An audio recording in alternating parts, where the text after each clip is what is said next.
Oh boy. Hey, the Garfield Fire. Listen, if you're in Illinois or any of the, I have to look at a map of Illinois, but any of the surrounding states that can get to Campton Hills, Illinois. Our buddy Gary Adelman is going to be at the Garfield Farm Museum doing the Battle of Gettysburg in depth. Fighting, photos, folklore, and Illinois' contribution in America's greatest battle. Gary, according to this here, is energetic and entertaining. And you know what? This is correct. He is energetic and entertaining. I watched a video with him the other day. He was hiking along Marsh Creek for no apparent reason. And I was like, where does he get this energy? I swear to God, that was my thought. I was like, I wish I had his energy. He must drink amazing amounts of coffee. That's all I can say. No. He's rail thin and he eats vegetables all day. That's it. He's healthy. That's the key. You got to be healthy. I think even people who are healthy occasionally go to take a nap. Not Gary. Okay. No, I think Gary's just one of those people gifted with energy.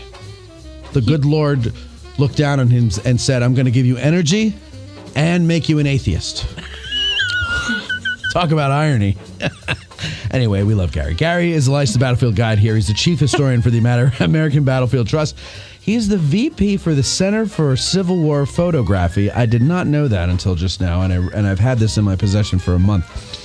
The special features of this event are the 8th Illinois Cavalry Reenactors, live Civil War era music by Last Night's Fun. Tickets, $95, available at www.garfieldfarm.org.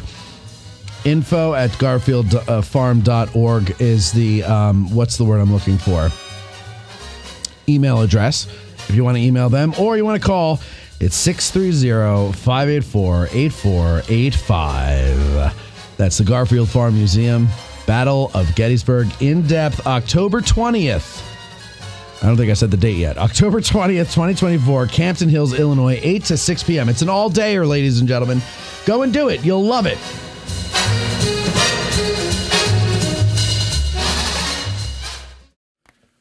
Our levels here. Good morning, everybody, if you're watching. And if you're not watching, then you can't hear me. So, okay, yeah, put those on. So what you're going to do, Rick, is you're going to pull that mic to you. You can just pull it by the arm there, yeah. And you know, if you project or get right up to it. Okay. Right. And let me just get. As the father of 5, I'll probably project. Good. I'm sure that's pretty easy for you to do. It is. Yeah, you've got some experience there. All right, and then Brad says to say hello. Oh yes, tell Brad hi. How's he doing? Good. They have a new little girl, 2 months of age. Oh, really? Yeah. Chloe. That was my Jack Russell's name. Oh, really? Yeah. Oh, yeah. Yeah. It's not the same as a person, but still. But I didn't name her Chloe, though. I didn't name Chloe either, but I did find a wine named Chloe, so I bought a case of that. Oh, very nice. Clos Dubois? Is that what it was? No, it was just Chloe. The name of the vineyard was Chloe. Oh, really? Yeah. Well, that's pretty nice. Yeah. Pretty nice. Well, congratulations to you. Thank you. And to them. Yes. Everybody's happy. Yep. Cute little baby. All is right with the world. Yes. And then they become teenagers. Yeah, and nobody can stand them. And then it's the worst. Worst thing in the world.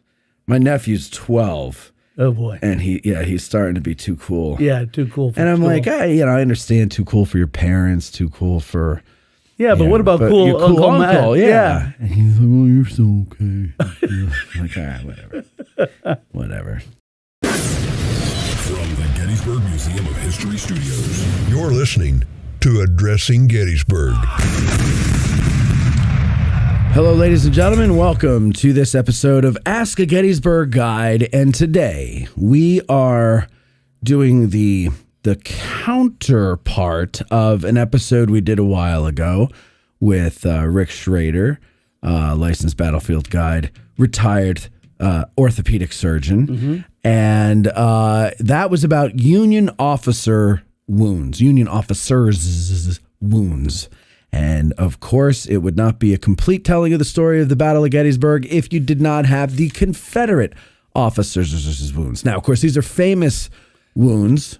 Some of them, or notable, right? Right. Famous or notable. Right. And welcome, Rick. Thank you very much, Matt. It's always a pleasure to be here. This is fun, and I love talking about medical stuff to anybody who will listen. So do I. Just this past Saturday, we were at the park, at the visitor center for the final winter lecture. Right. Chris Gwynn did one on Camp Letterman. Very interesting stuff. And you were credited in the beginning, you among other people, yes, for being the people that he stole his information from. His words, not mine. That's perfectly fine. As a guide, my job is to steal as much as I can from rangers, guides, visitors, podcast hosts, whatever. Right. It doesn't matter. So, but yeah, so there's a lot of interesting stuff here. What always fascinates me, and I've said this before on the shows, but I think it bears repeating because I don't think everybody else really gets it enough, because I haven't heard a lot of emails saying you're absolutely right, Matt. And so until that moment, I'm going to keep repeating this. It is amazing to me the success rate of Civil War medicine. Yes. Now you may be thinking to yourself, if you're listening, I don't know how successful it was, infection, blah, blah, blah. But the mortality rate, for example, out at Camp Letterman was 6%. Yes. Yes. And those were the hard cases. Yes. Those were the guys who couldn't move. Yes. With the Army. 6% died. Yeah. Yeah. So that means 94% didn't die. That's correct. Which is really astounding to me, because the impression we've always been led towards is that Civil War medicine was so barbaric, so primitive, that everybody, it was worse to go to the hospital because you probably were going to die from that. Yeah, a lot of people would say that. Right. And an earlier episode we did, I believe it was the one that we did in the barn at the Spangler farm, is when I had my mind blown when you told us that 30% of amputations resulted in death. Only 30. And I was like, I figured it would have been the other way around. No, it was lower than that. Amputation survival rates were 20% for the Confederates, and the death rate was 20% for Confederates and 10% for Union. So 90% of Union soldiers who had an amputation, now we have to specify that that's the surgery we're talking about, survived that. Now, having said that, I will tell you also, though, because of no knowledge of antibiotics, no knowledge of sterile technique, 80% of people got infected, but 90% of people survived. Just because you got infected doesn't mean you're going to die. Correct, right. Wow. I mean, but that's so fascinating to me that it was that good. So we're going to hear about some wounds now that are kind of, they're all over the place, I'm sure, right? They are. Some are, what would you say, like on a scale of 1 to 10 in severity, are these between the 5 and 10 range? I'd say some of them are a 2 and some of them are 10. The other thing that I'd like to do, because I think it adds to a little bit more information medically, is not just talk about wounds, but the medical. I see a picture of Robert E. Lee there. So that's good. You recognized him. Yeah. I'm like, this guy looks familiar. Yeah, is that Lee? Yeah, that is Lee. So he has a medical condition coming here. And let's start with this. Let's start from the top down. Yeah. Because there's a really bad dad joke here, but you know how they say that runs downhill. And so we're going to start with Robert E. Lee. Now, we all famously know that he had diarrhea while here at Gettysburg. But who didn't? But I was just going to say, who didn't have diarrhea? Who among us here at Gettysburg does or did not have diarrhea? Well, it was so very common, and it almost... Well, it's a disease, but it's so common that it's almost treated like just the way it is. The way it is. But back then they called it regular. Yes. Right. Yeah. And just so the listeners know, I'll just define it everybody knows what diarrhea is. Dysentery is diarrhea with blood in it. That's the only difference. And it tends to be more serious. Now, you say the only difference, but the cause has to be different too, right? I mean, like diarrhea I could get from a variety of things, but dysentery, isn't it its own specific thing? Isn't it like an inflammation of something or other? It's generally, dysentery is usually caused by a bacteria. It's an infection. And to some degree, diarrhea can be the same, but it's not usually as advanced as dysentery. Okay. And what would be, like today, if you had dysentery, what would be the cure? Antibiotics? Yeah, antibiotics. I mean, if you get food poisoning from Shigella or something like that, that's a form of dysentery. But dysentery isn't as common as it was back then because there's a way to treat it. Right. Okay. And then so back then they would either die or heal. Yeah, pretty much. Right? Yeah. It wasn't something you would live with for the rest of your life. I mean, you would if you died. If you got not so bad dysentery that it didn't kill you, you could have recurrent bouts of diarrhea that would affect you the rest of your life. Okay. And it could lead to chronic problems. Many people are familiar with family or friends who have inflammatory bowel disease, ulcerative colitis, sure. Crohn's disease. Yeah. In some ways, that's kind of similar to dysentery, although it's an inflammatory disorder. But certainly diarrhea was very common, and we think that Lee was afflicted here on day 2, probably with significant diarrhea. There are accounts of one of Stewart's staffmen who finally got here, who was trying to give a message to Lee to tell him where Stewart was, and he could hardly find Lee because he was running back and forth to really? Yeah. To relieve himself. Exactly, yeah. So we know about this diarrhea, obviously, because there are people who have commented on it. Right. And on day 2, it's pretty well known. I mean, he issued one order and he received one order. It's not like he was in the middle of the decision making once the day went on and he became more afflicted. That's amazing to me that, you can run a battle. Really tried to. I mean, like you just pointed out, he really wasn't doing a lot on the second. But the traveling with that has got to be a nightmare. Now we don't know exactly where that came from. I've heard people say, I probably ate a bad cherry on the way, but that's we don't know this. No, we don't. And there were so many different causes for it that it's hard to say, oh, well, that's from that sandwich he ate or that piece of fruit he ate. Right. Could have been water, could have been fruit, it could have been God knows what else. Right. What about, since we're on bowel issues right now, and hopefully this will be the last of them, what about parasites? Was that a common thing? I mean, would they not have even known about that? Well, they wouldn't have known about it because they didn't know about, microscopes exist, but there were only about maybe 30 in the U.S. Medical Corps. Oh. And when you looked through a microscope, if you were a pretty smart medical guy, you could see parasites.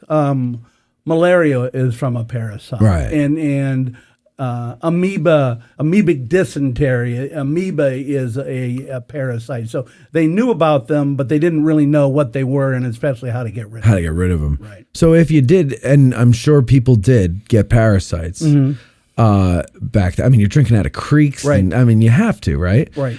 I had one, and the state called me because it's a reportable infection. And they asked me if I had gone swimming in any lakes or creeks. And I was like, it's December. Right. Probably not. It's like, no. Well, did you go out of the country? Like, no. No, I don't know where I got it from. Probably a lemon. That's what I could think of. Is I got it. I had to, because all of the things that they asked about, I didn't do. Okay. So the only thing I did do was go out to eat. Right. And I get water or club soda or something with a lemon. And I always squeeze the juice out and throw the lemon in. Right. I stopped doing that, because that's the only thing I can think of. And you read about, the recalls from different restaurants. I mean, sometimes that's a big problem. Yeah. But the guys back then had to, I mean, they were in such high risk of getting those things that they had to have them. And I mean, I know some of them just die on their own. Right. 6 weeks and then it lives out its life and you're done. Right. But I mean, they can do damage though. I mean, for sure. You know, For I mean, sure, they can really weaken you. They can take up residence in your liver. They can certainly in your bowel. You can get a brain abscess from amoeba, which is a type of a parasite. So it for sure can do that. Yeah. So, okay. So Lee, but I know you weren't mentioning, or you didn't have Lee in there to talk about diarrhea. No. You want to talk about angina? Is that what it was? Well, let me just mention, I mean, and I think most people notice this or know about this. He did suffer, he was a very healthy guy up until before the Civil War. He was involved in building a fort down on Baltimore Harbor, and he got malaria. And that was his first significant medical problem. But then he had recurrent things. And right before Antietam, he was thrown off a Traveler and broke one wrist, sprained another wrist. To be honest with you, Matt, I'm not sure in 1862 how they knew that one was broken and one was sprained. Right, They didn't have right. any X-rays. Right. But he couldn't ride the horse. And he traveled in an ambulance for a while. But like everything orthopedically, that tended to heal itself. But in the spring of February, March, and into April, Lee became sick with shortness of breath, chest pain. At this point, he's in his early 50s. Well, he would be, 55 or so. And it's not clear when you read about it whether it was coronary artery disease with blockage of vessels or whether he had a disorder called pericarditis, which is an inflammation of the sac around the heart that can be associated with other inflammatory problems like types of rheumatism, types of arthritis, and that still exists today, not very commonly, but it still exists. But either way, he definitely had a cardiac problem towards the second half of the Civil War. Now, you said, was it pericarditis or pericarditis? Pericarditis. Pericarditis. The pericardium is the membrane that is over the top of the surface of the heart. And if it gets fluid in it, then you develop what's called pericarditis. What's the difference between that and myocarditis? Myocarditis is an inflammation of the heart muscle itself. Aha. Pericarditis is an inflammation of the lining over the heart. Of the perineum. Not the perineum. We're up much higher than that. Okay. We already talked about diarrhea, man. That's enough. Right. Let's move up on the body. So those symptoms that he has, the shortness of breath, the chest pains, what is it? That's a good question. And I don't know how many of the people listening are avid readers of Gettysburg Magazine. If you're not, you should be. There was an article written, I have the reference somewhere, where a physician wrote about Lee's problem. Okay. And did it make a big difference? I think he had coronary artery disease. I think he had blockages. Today he would have needed a stent, and if it was multiple blockages, he might have needed bypass surgery. Now, what makes you say that? Because when he would exert himself, he would get short of breath. It would hurt. And if you read about his health the last year he's alive, he can't walk very far without sitting down to rest. And then he ultimately dies of a stroke, and that's all tied into problems with circulation. Now, if he has a type of arthritis, and there are any number of medical diseases that could do this, rheumatoid arthritis, lupus, something called ankylosing spondylitis, which affects the back, you could get pericarditis from that. But I just think his symptoms are more consistent with coronary artery disease and a blockage of his coronary arteries. So, and is that, what is angina? Because I've heard that word. It's pain you get from blockage in your coronary arteries. So it's on the same spectrum. So it's a symptom of coronary artery disease. That's correct. Aha. Correct. Okay. And if it if it continues unaddressed, eventually, angina means that your heart is straining and you're having pain because of it.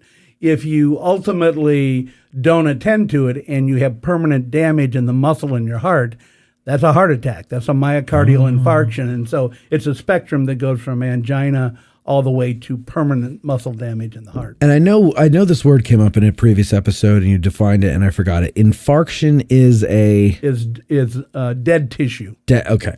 All right. So Lee's got these heart issues. Now here's what's astounding to me about Lee in this case with the heart.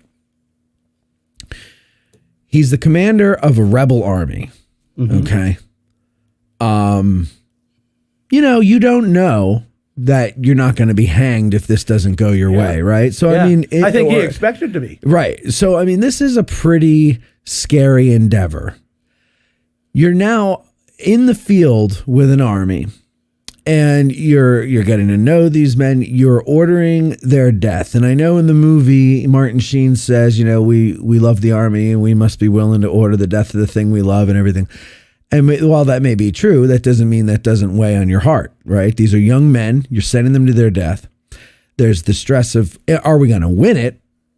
And make those losses worth it. And my point is the man is under a lot of pressure and a lot of stress, emotionally, physically, mentally. I mean, being in the field, what is 56 here? Yeah, he's 56. I believe, yeah. Meade is 47. 56 years old here, which back then was like 85. Right. He's 56 years old. He's riding on a horse or in an ambulance, moving from A to B. That's not the easiest way to travel, either one of them. Gosh, no, but it's how you traveled. It's how you did, right? And he's living in a tent, and just all this. That is not good for the body, especially a body with a weakened heart. It's amazing to me that he survived not only the end of the war, but until what, 1870? 1870 is when he died. Yeah. So, I mean, that I don't know. Well, that speaks for something. I don't know what exactly. It's interesting because when you read about Lee and his personality, we tend to see him as the Martin Sheen guy who's praying a lot and that sort of thing. He had a hell of a temper. And there were certain people that he really had a hard time with. General A.P. Hill was one of them. I mean, at least twice, if not three times in the Civil War, he lit into him about decisions that he made. And after one of the fights in the fall after Gettysburg, let's bury these men and say no more about this at Bristow Station. Right. And then later in 1864, in the Overland Campaign, the North Anna battle. Now I know I'm off of the Gettysburg site. He was absolutely furious with A.P. Hill at that battle and said, "Why didn't you blah blah blah blah like Jackson would have?" And so he was very. I mean, his temper was short with certain people, and that certainly didn't help his heart either. No, I'm sure. So Lee's got the heart issue. He doesn't receive a wound here, but it's worth mentioning his medical condition. And in the Civil War, Robert E. Lee really is not significantly injured in battle. Right. I mean, he goes up front a couple times where his soldiers want him to go to the rear, lead of the rear. Right. Other than the injuries he sustained when he fell off his horse, his medical issues were diseases. Yeah. Diseases. Who else do you have? I just went down the list. I got Longstreet next, but I don't know why, because he didn't have any injuries here at Gettysburg. I actually put him down there because, and there's a time and a place to do this, but not today. He was actually ripped apart mentally with the decisions made here. And I think you can actually make a case that all of these guys had some degree of PTSD, but I would imagine Gettysburg weighed heavily on James Longstreet's mind. Well, how about, didn't he, speaking of things weighing on his mind, didn't his most of his family die during the winter of that year? Or when was that? Two or three of his four children died in, I think, a scarlet fever epidemic, and it changed him. as you would expect. And then his wife dies in the late 1880s, I think. I mean, he's just got one surviving child until he remarries later in his life. So I'm sure that's not putting him in the best of moods, and then he's got to come up here. Okay. And then just going down the line of his staff, and I know there's a question about this later on. Richard Ewell obviously sustained a significant injury at Second Bull Run, and as an orthopedist, when I read through that injury, I shudder.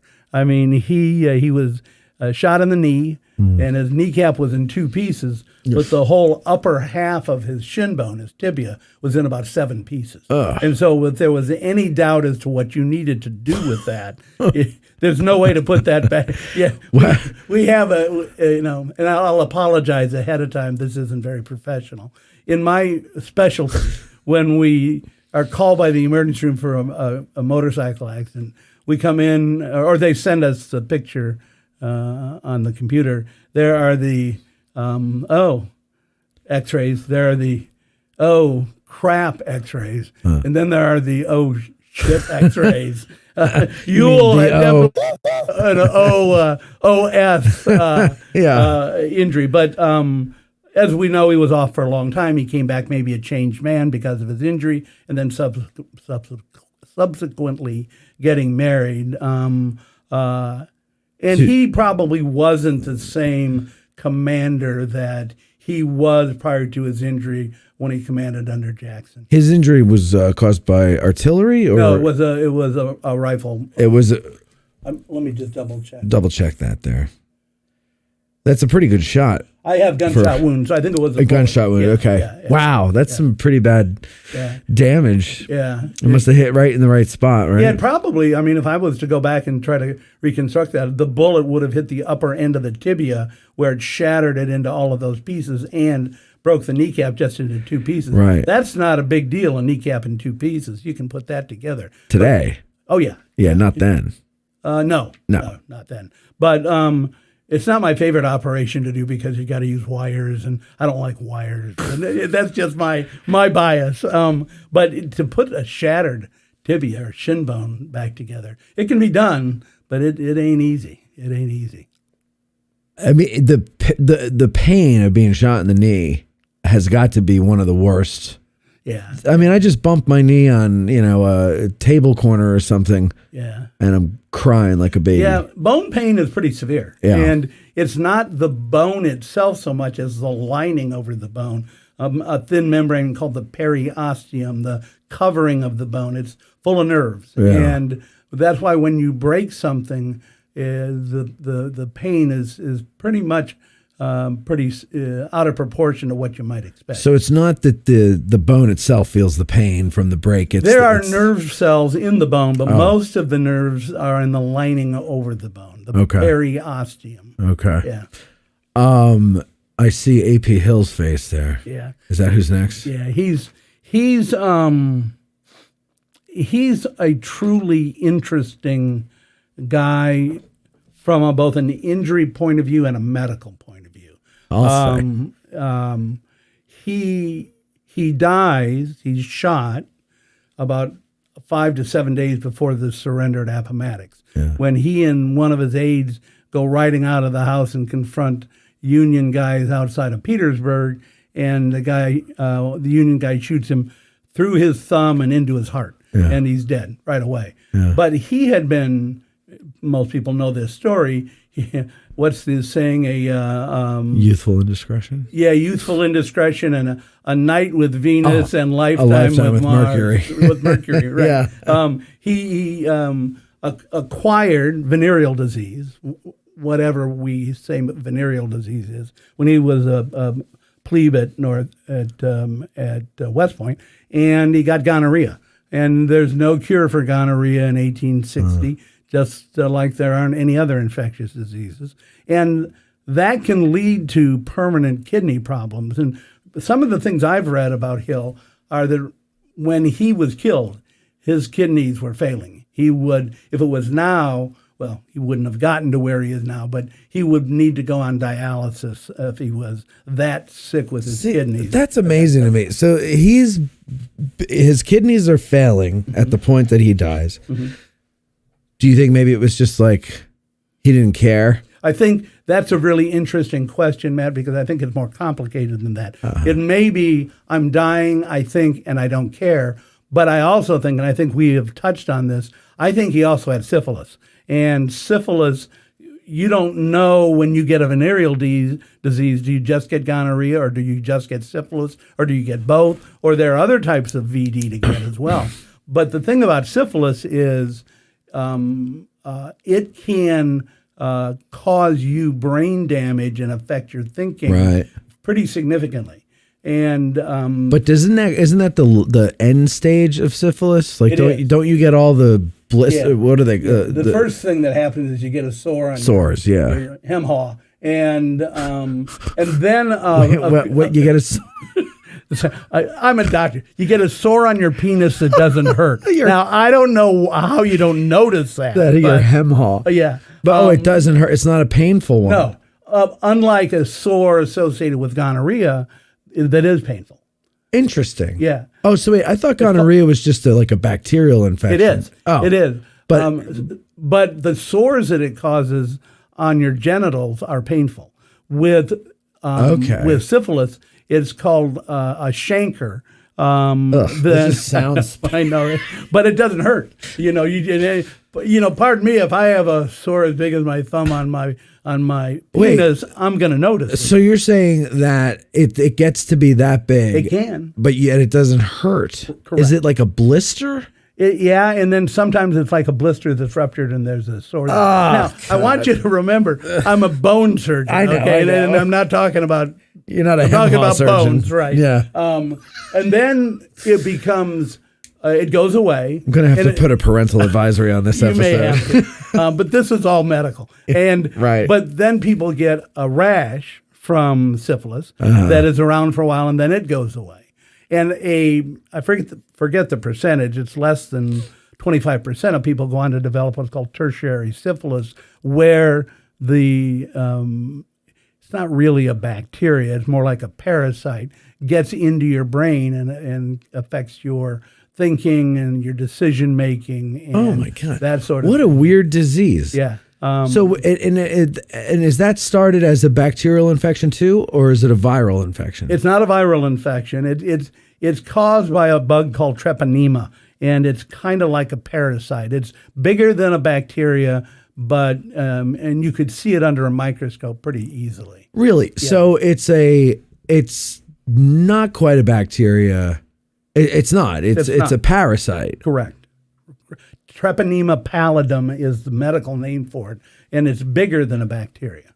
That is fascinating. Yeah. And the amount of time that all these different the painless sore in your hem-haw, and then the rash, and then the other sore, and then the brain. It's how long a period is it? A lifetime? Or 5 to 20 years. Okay, so it can be a long time. So you wouldn't necessarily think that all these things are related to one instance. No, if he got syphilis at the same time that he got gonorrhea, that would have been 20 years before the Civil War. Or since he could have gotten it since. Absolutely. Right Now. There's evidence that speaks against it because he fathered 3 daughters and got married, vice versa, got married and fathered 3 daughters. And if he had syphilis, maybe you can still have a family if you have syphilis, but well, sure. But would they not be always a happy and healthy family? Yeah, they usually are. It's funny because we just did an episode on AP Hill on Saturday.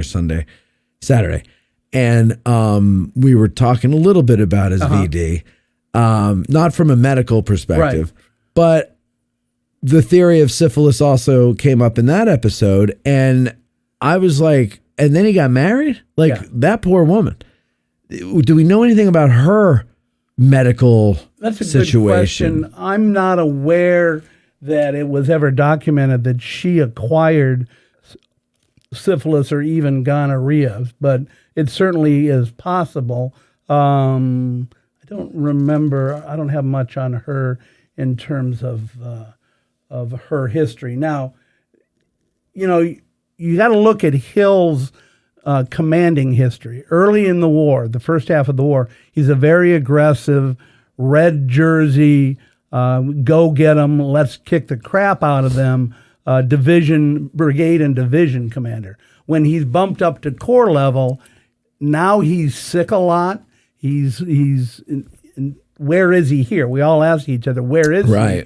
And that only gets worse through the rest of the Civil War.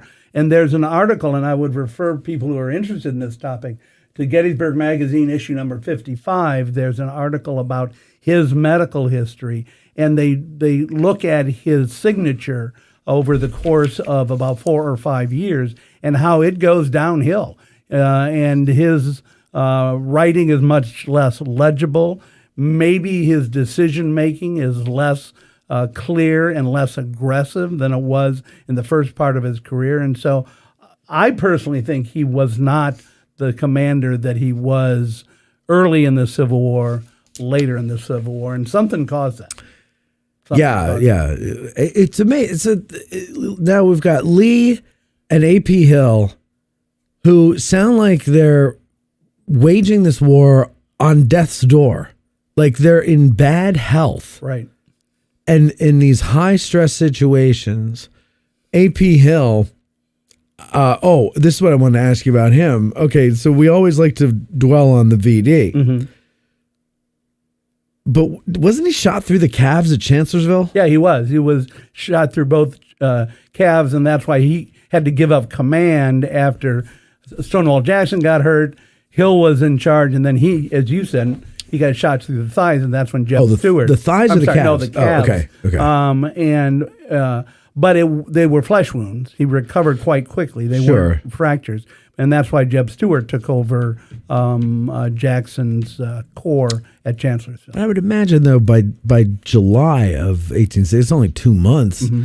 I mean, you got to still be a little sore when you walk. Yeah, it's your muscle, right? Yeah, or was it a graze of the skin? I don't know. I suspect it wasn't all that bad because he's accompanying his troops up into Pennsylvania by mid-June, a month later.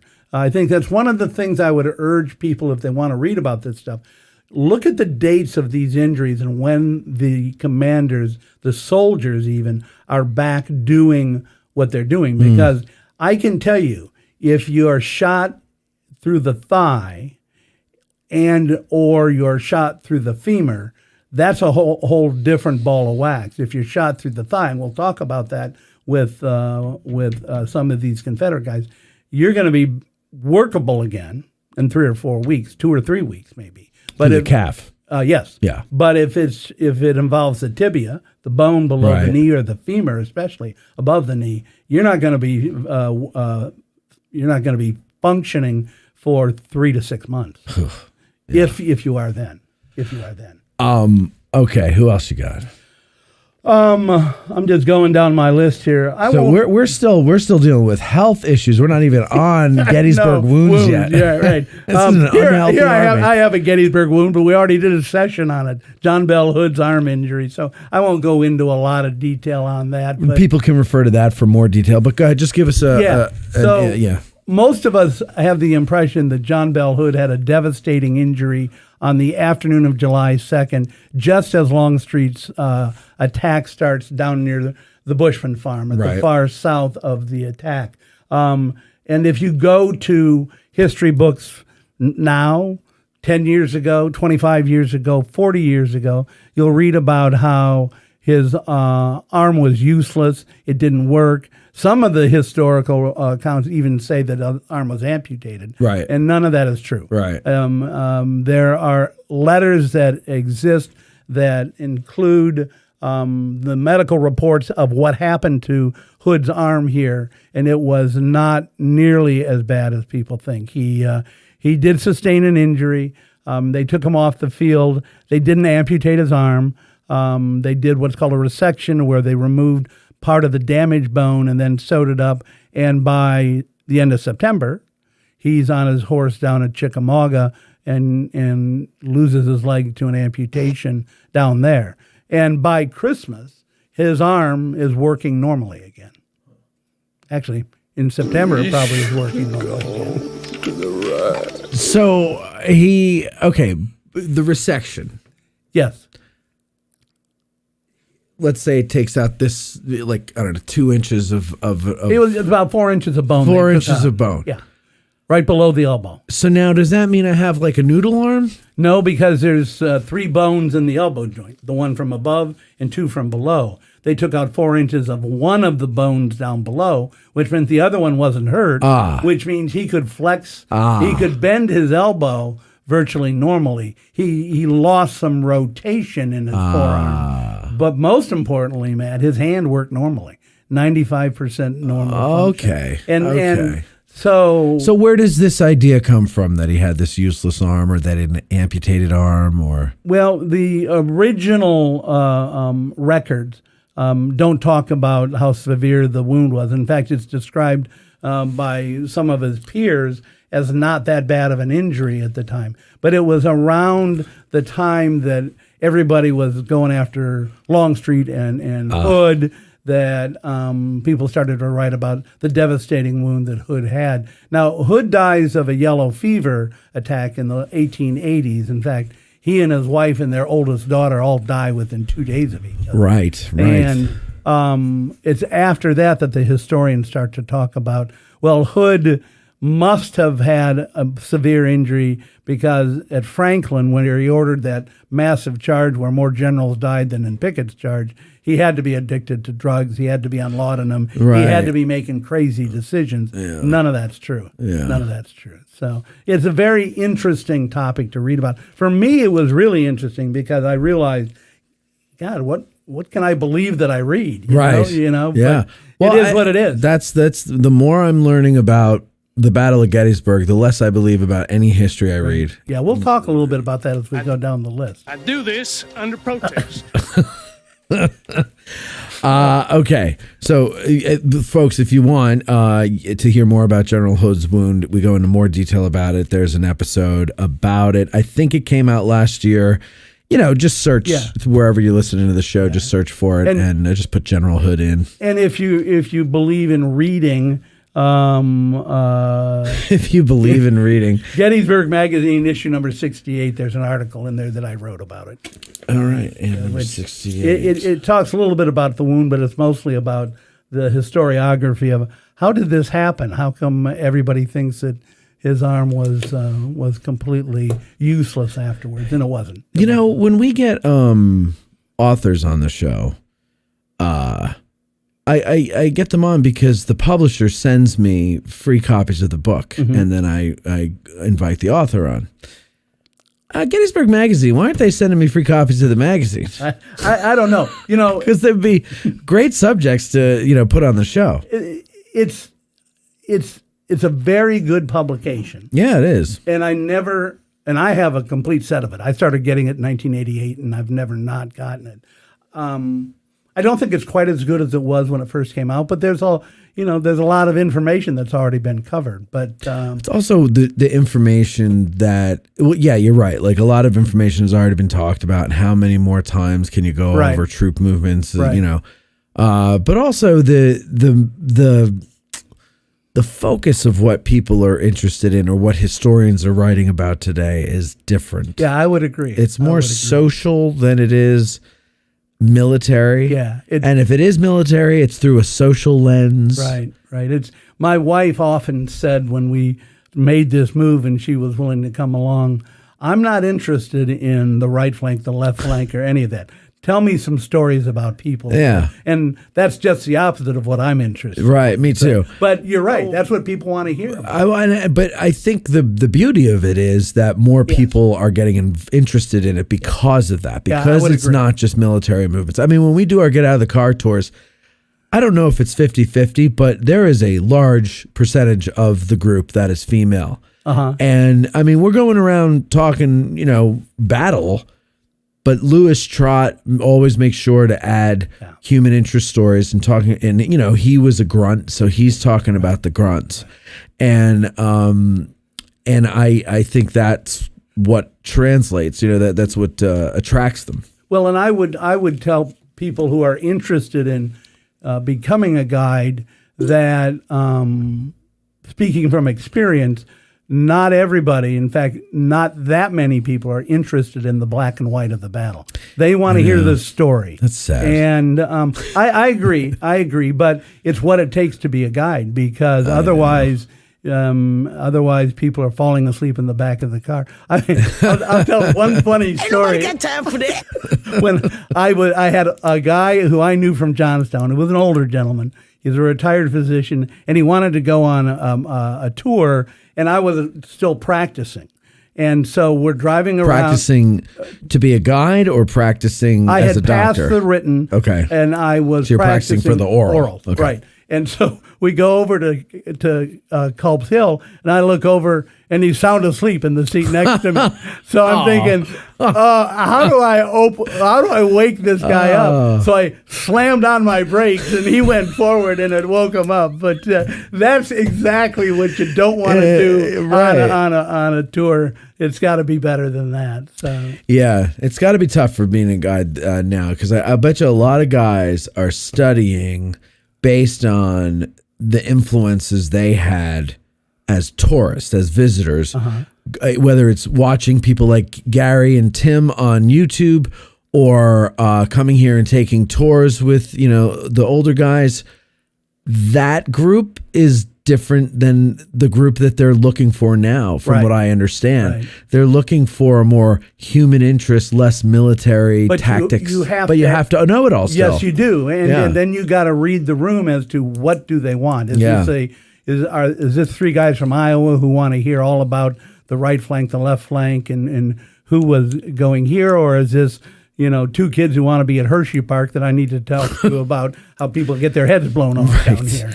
Yeah, it's that's why I think if I pass the written, I'll be fine. But I don't think I'm going to do well, because I can't prepare for an audience, but I can read an audience in the moment. Well, you're right. You'll be fine with the oral. But I would tell you this. I don't think I will. No, I'm saying I won't be. With the oral? Yeah. You think you... Because I have to prepare it in advance. I'm not a guy who prepares things in advance. I can't do it. Because every time I do it, then I become so reliant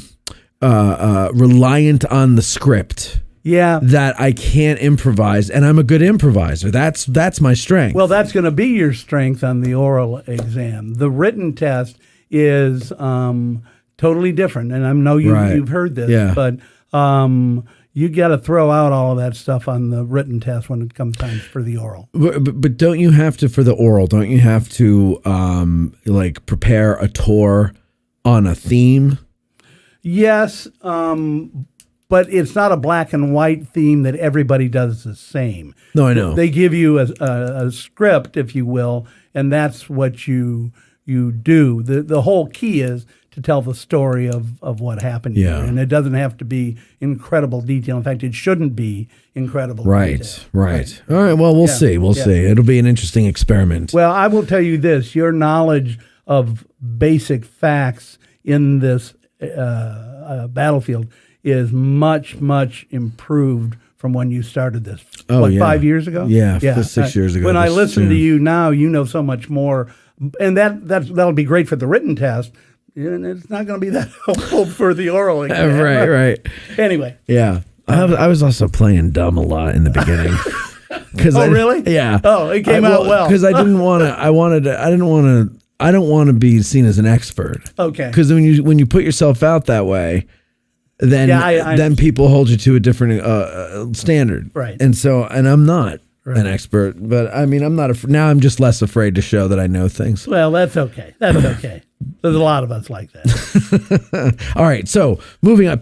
So let's get to some of these, unless you want to go through a couple more health issues. No, pretty much everybody I got left is injuries. All right. Let's get to those injuries then. Let's get to some of those. How about Dorsy Pender? Dorsy Pender, great one. Let's start with that. It is a very interesting one. So he is commanding in Hill's Corps. He's demanding a division. And on July 2nd, when the battle starts down at the southern end of the field, he turns to his aide and says, Major, this indicates an assault, and we will ride down our line. So picture yourself over on West Confederate Avenue. Doing it. Near the McMillan House. Mm-hmm. He and his aides start to go south. And he takes a shot, a piece of shrapnel, into his left thigh. Okay? It doesn't hit his femur, so it doesn't break his thigh bone. It doesn't hit one of the major blood vessels, so he's not bleeding to death.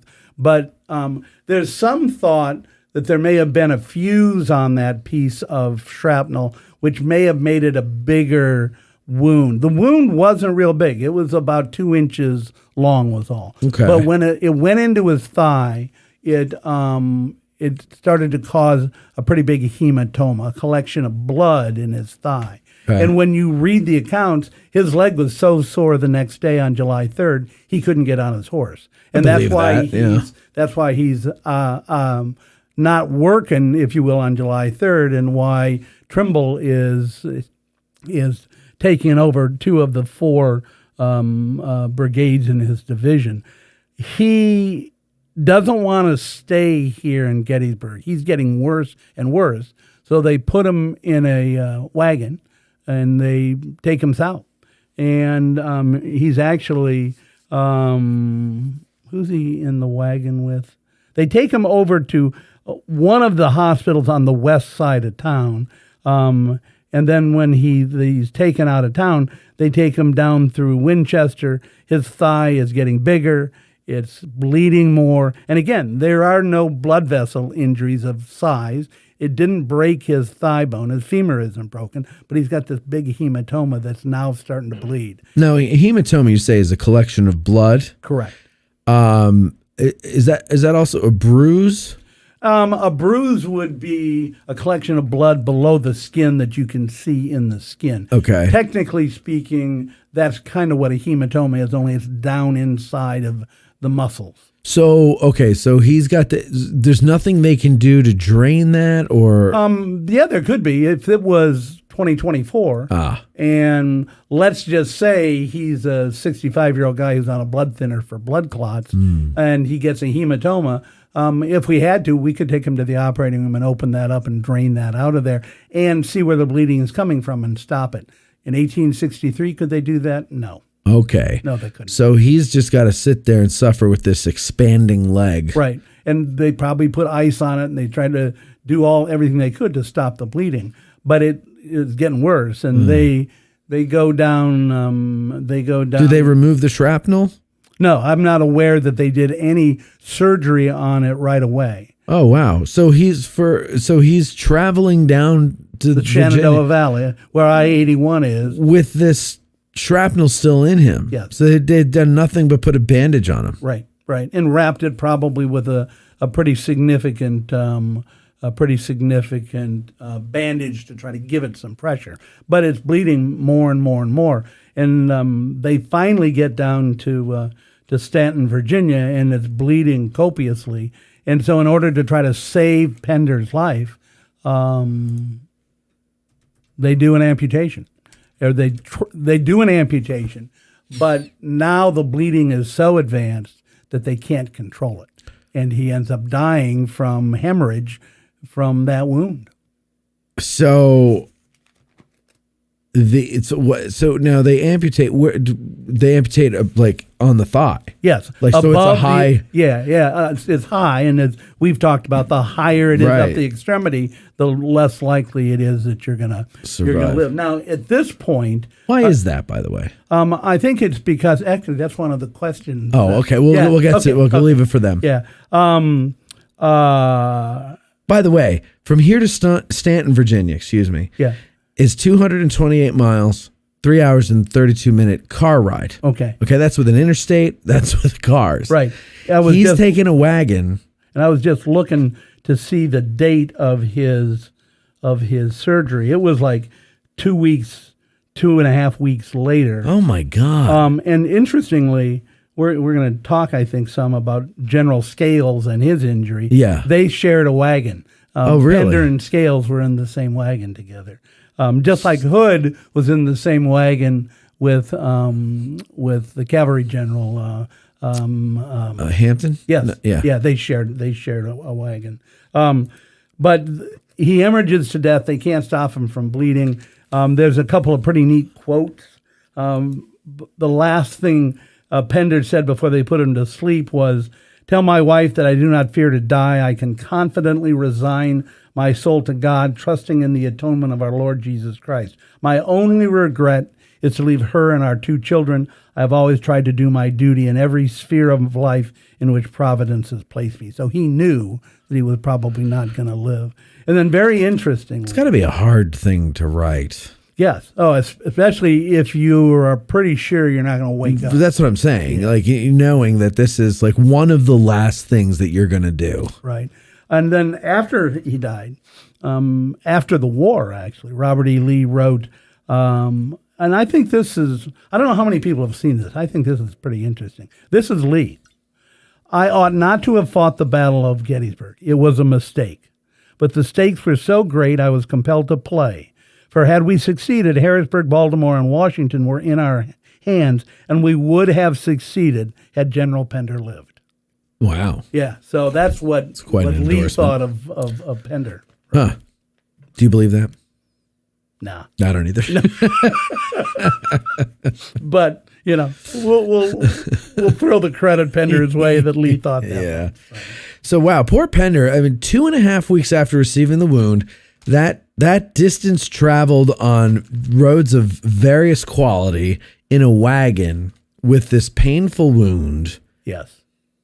That's enough to feel bad for him. But then when you think his parents named him Dorsey, then you like really feel bad for him. And he was not a lucky guy. He had been wounded at the 7 days. He had been knocked off his horse at Second Manassas. He had a gunshot wound at Fredericksburg.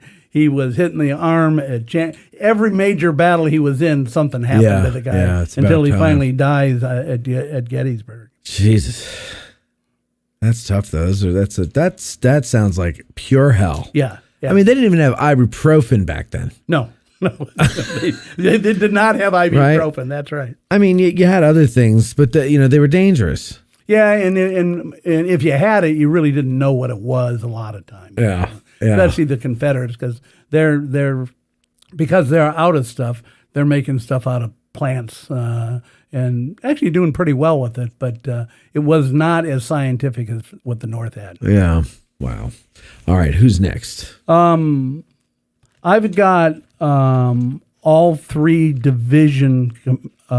brigade commanders under Pickett. Oh, that's we good. We can talk about some of them, all of them, but let's talk about Richard Garnett. Yeah. I think there's a lot of misconceptions about Garnett. If I'm on a tour and I have a fairly knowledgeable group, they're going to know that Garnett was blown away by canister up at the Angle. Right. That's what the books say, and not a trace. No. Couldn't even find the guy, and his horse was covered with blood, red eye, and they showed it in the movie. Horse is just covered in blood. Yeah. Somehow survives the canister, but there's not a trace of Garnett. Right. That's probably not true.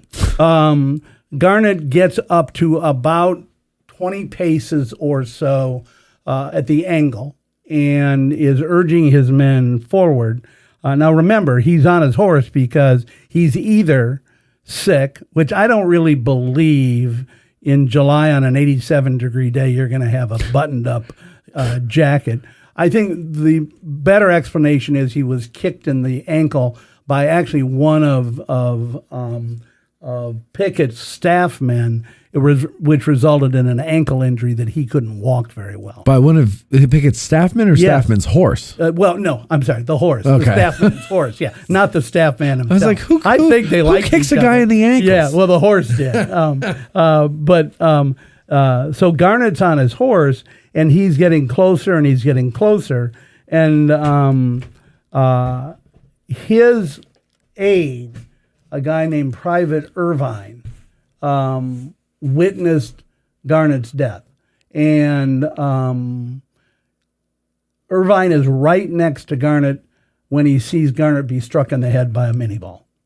And when they hit the ground, Garnett is pretty much dead instantly by the time they hit the ground. Right. And Red Eye is on top of him, but gets off and goes further. And I don't know that that's Garnett's blood on Red Eye. It may be Red Eye's blood on Red Eye. But there were a couple of people that saw Garnett's death wound. The thing about the canister is that one of the soldiers in his division said that he had heard that he was shot through the body at the waist by grape shot. But there are at least two people who could see the head wound that Garnett suffered. And it was just rumored that he was hit with canister. Now, what happens is his body is stripped of all material, and nobody can identify him. Even his good friend in the U.S. Army, Henry Hunt, comes over after the charge and on July 4th looking for his friend's body, and he can't identify him either. So I don't think that he was killed by canister. I think he was shot by a minie ball. And the picture that we believe is Garnett is not this Garnett, correct? Right. And that's very confusing. Yes. Garnett graduated from West Point. So no wonder they couldn't find him. Everyone was looking for the wrong Garnett. He was, right. He and his cousin, Robert Selden Garnett, not Richard Brooke Garnett. There you go. Robert Selden Garnett graduated from West Point the same year. And Robert Garnett was killed at a battle called Corrick's Ford in early July of 1861. So he was one of the first generals killed in the Civil War. But unfortunately, there's great confusion, and more often than not, the picture you see is not Richard Brooke Garnett. This is his picture here, but it's his cousin. And can you take that out? Surely. Let me see it. So we do have a picture of Richard Brooke Garnett. This is Richard Brooke Garnett. All right, let's see. All right, not much different than. No, the other guy usually has a collar like from West Point, and he's got a different type of a beard. Yeah. Yeah. Okay. But, I mean, considering we had the wrong picture to go off of for so long, the movie did a pretty good job. Yeah, exactly, exactly. But I think it's ironic that even though nobody could identify his body, people think that, well, he must have been vaporized by canister, and I don't think that was the case. I think his body was there, and I think his body was buried as an unknown out in the field by the Kadori farm, and ultimately taken down to maybe Richmond. Because his uniform was stripped, and so there's nothing to identify him, and all right. So then Garnett, we believe, head wound. Yes. Not blown to bits by canister. And that leads me into, and if you've ever been on a Pickett's Charge tour with Jim Hessler, he loves to talk about, okay, who were the three brigade commanders that were killed in Pickett's Charge? And Garnett, Armistead, who we're going to talk about. Then everybody thinks that Kemper is killed. Because in the movie, he says, well, they tell me this is mortal. Right. That is not the case. He survives. Yeah. The North Carolinian. Which, by the way, that's another thing. I believe that after we don't see him again in the movie, I believe he goes off to die. And it wasn't until You're talking about Kemper? Yeah. And it wasn't until I started doing the show that I learned, no, he lived. I was like, what? Yeah. There was a third brigadier general that died, and that was Marshall, who took over for Pettigrew. So you never hear about him. I know, but he's a big deal. He's the grandson of the Supreme Court Chief Justice John Marshall. Thurgood. He not Thurgood. Thurgood's later. Much later. Yeah. But he's in the front row. We'll come to him in a minute. But the reason that I brought that up is Lawton's the next guy, not Lawton. Kemper is the next guy. Lawton is his middle name. That I was going to come to, because again, in the movie, everybody thinks he's got a mortal wound. He's on horse back, and he gets very close enough that he says, "I could see the eyes of the guy who shot me," and he shot in the. We've had this discussion before. He shot in the groin, and we know when you look at his injury, the bullet goes into his crotch. Well, actually, his groin, near his hip joint. It hits the femur bone. It doesn't break it, and then it deflects behind the abdominal cavity. Ugh. So it's not in the abdomen, but it's in the space behind the abdomen. Now, no, wait. What do you mean the space behind the abdomen? If I open up your abdomen as a general surgeon and I want to operate on your kidneys, right, or your pancreas, they're not in your abdomen. They're in a space called the retroperitoneum, which is behind the abdominal cavity. So the perineum comes back. Not the peritoneum, the peritoneum. Oh, peritoneum. Okay. Yeah. So, okay, but wait a second. So the abdomen. Yes. Where all my guts are. Yes. That's not where my guts are. It's where your guts are, but also behind it is another space where your kidneys and your pancreas is. So there's two gut compartments. Yes. No kidding. Yes. Okay. So I'm gonna look up for a diagram here. Abdomen. All right. Okay. So go ahead. So you want to talk about the peritoneum, which is where your bowels are. And then the retroperitoneum, which is a medical word for the space behind the peritoneum. Is that all one word? Yes. Yeah. And that's where the kidneys and the pancreas are. And if you are shot in the retroperitoneum, that doesn't necessarily mean it's as likely you're going to die as if you're shot in the abdomen or the peritoneum. Really? Peritonitis, yeah, and inflammation and infection of the abdominal cavity happens in the peritoneum. It doesn't happen in the retroperitoneum. Now, being shot in that space behind the abdomen, the retroperitoneum, can be a problem. That killed Garfield. But that's where Kemper is shot. The bullet deflects and goes into the retroperitoneum. Now, why does that matter? That's where all the nerves are that go down to your leg. They don't go through your abdominal cavity. They're in the retroperitoneum after they come out of the spine, and they go down into the leg. And when you read about Kemper's wound, the one thing that stands out is all the pain that he had, the severe pain that he had. And it's because of the nerve injuries that he had. He was paralyzed from the waist down for a little while afterwards, but ultimately when his wound recovered, he never regained full use of his left leg because of nerve damage. I'm surprised that's the least. I'm surprised that was the problem. Yeah. I mean, you would think. I mean, that sounds like such a damaging wound. Yeah, it could be, but again, it didn't go through the peritoneum or the abdominal cavity, right, where the colon is, where the small intestine is, where the stomach is, and so it's not going to spill stool out of the wound because that's in a different cavity, and that causes a big problem. Right. What is that, sepsis that leads to? Yeah. Okay, so I'm looking at a cross section here. That's fascinating.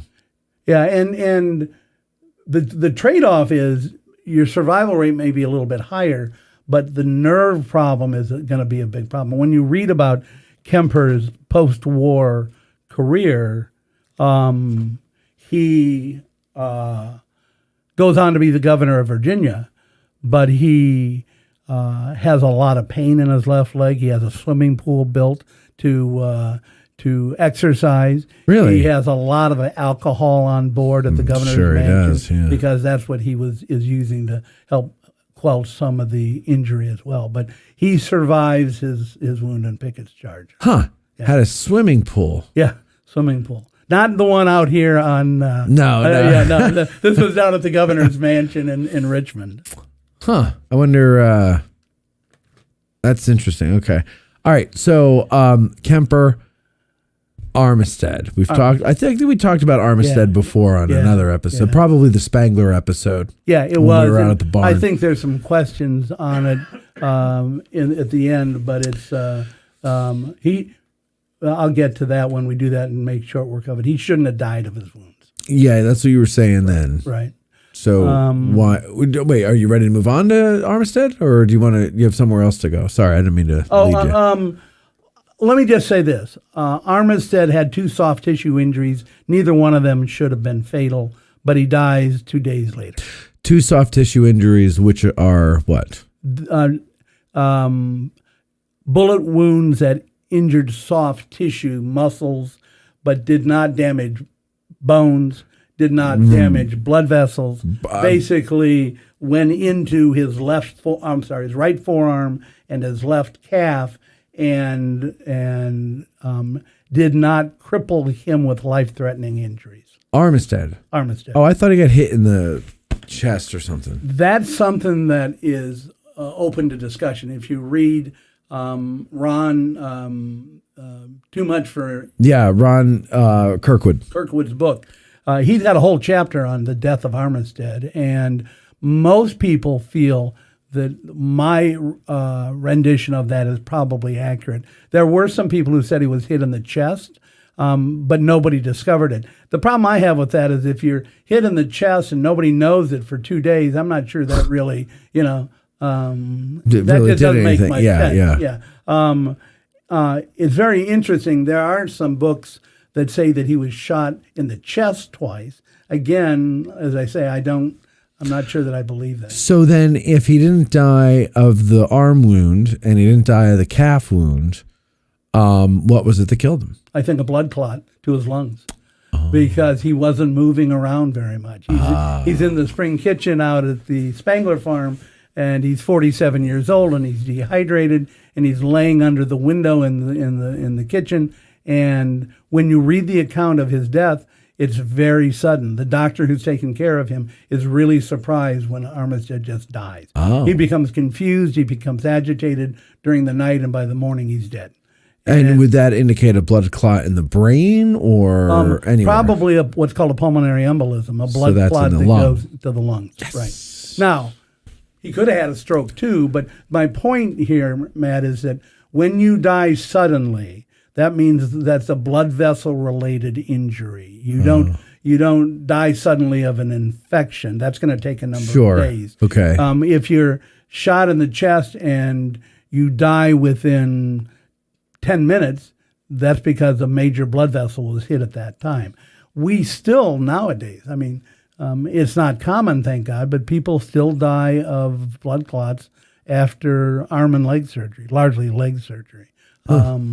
There's a famous sportscaster, I'm blanking on his name, who went in for a total hip and never came out. Who was that? Was that Harry Carey? No. His son is a sportscaster. Damn. Oh, I don't know. Who? Jeremy Schaff. Anyway, but it's indicative of what happens. Still, I used to tell my patients the risk of you getting a blood clot after a hip or knee replacement was about 5%. The risk of you dying of a blood clot was less than 1 in 100, but it's still there. So you mean if you're one of the 5% that get a blood clot, you have a less than 1% chance of dying from it. Right. Because the hospital will catch it. That's right. And then they'll put you on heparin or a blood thinner, and then you have to take that for a while until you come off. Okay. Yeah. Okay. But that's what I think happened. All right. So there's Armistead. Right. That's interesting, though. Yeah. So it's not... So now we got all 3 of the brigade commanders under Pickett. Right. Okay. We doing okay time-wise? Sure. Yeah. Okay.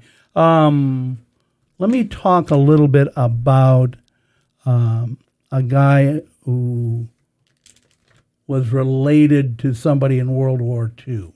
This is General George Patton's great uncle. Okay. Waller, not Walter, Waller Tazwell Patton, and he went by Tazwell. He was. I would too. Taz. Yeah. He was the commanding officer of the 7th Virginia in Kemper's brigade. So this is supposed to be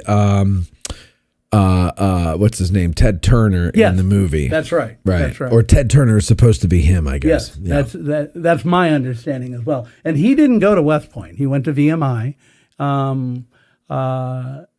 He goes up over the ridge over by the trees, and as he walks back past Major Deering, who's in charge of Pickett's artillery, Patton looks at Deering and says, "Well, I've been up yonder where they are, and this. I looked across at the Yankees. This ain't gonna be easy." And so when they start out, he gets as far as the Emmitsburg Road, and he gets to the fence. And as I tell people on tours, the problem there is they got to stop and they got to climb that fence. Well, when Patton is climbing the fence, he gets shot in the chest, which is a bad injury, but potentially a 1 out of 3 chance of surviving. But then his next injury is a cannonball takes off his jaw. And he's left with his tongue hanging out and no jaw. I have to tell you, Rick, that is my nightmare. The jaw. Because I talk too much. Well, but also I like to eat. So do I. And also, I don't think I'm very good looking, so I need everything I could get. I need to keep that jaw, I'm not going to comment one way or the other on that, Matt.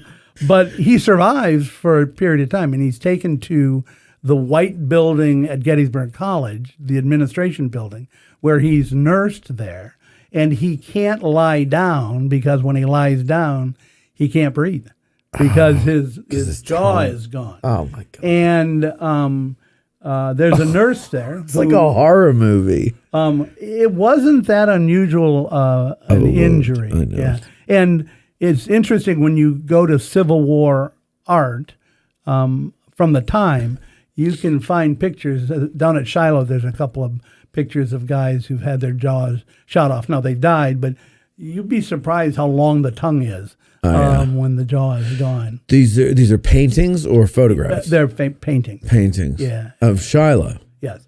Yeah. Huh. There's a nurse here by the name of Euphemia Goldsboro, and she writes the book. She sits with her back to Taz Patton for about 3 days. She can't look at him. Well, basically to keep him upright so that he can breathe. Oh. Because there's no way this guy can eat. Really, he could have killed himself if he was able, but he eventually starves to death. Oh, my God. Yeah. What a way to go. And so he's taken back to Winchester, where he's from, and he's buried. And then just as an aside, his older brother, also a George Patton, gets killed at Cedar Creek. And the family decides they're going to bury him with Taz. So when they open the grave to put in George Patton, his older brother, Taz Patton falls out of the casket, and so they have to put him back into the casket and then put his brother on top of him. So kind of an interesting little story. So okay, let's go through, and I'm going to kick myself for asking this, but we must know. We're in the search of knowledge here. Okay. So you said it wasn't an uncommon, and I can't imagine it wouldn't be an uncommon wound, is the removal of a jaw. Mm-hmm. I want to say, I've alluded to this many times in the show, and I never went and actually found where I got it from, but I want to say that it's from E.P. Alexander. When he's placing the guns on July 3rd, and or in the morning, he's going and look at the lines, and he's in the peach orchard area, and he sees a man laying up against a fence, post or whatever, sitting up against it, and he is missing his jaw, and he looks away and continues on, and then some movement catches his eye again, and he looks back and he sees that the man is alive. And he said, that this image of all the images he's seen for some reason haunted him for the rest of his life. Yeah.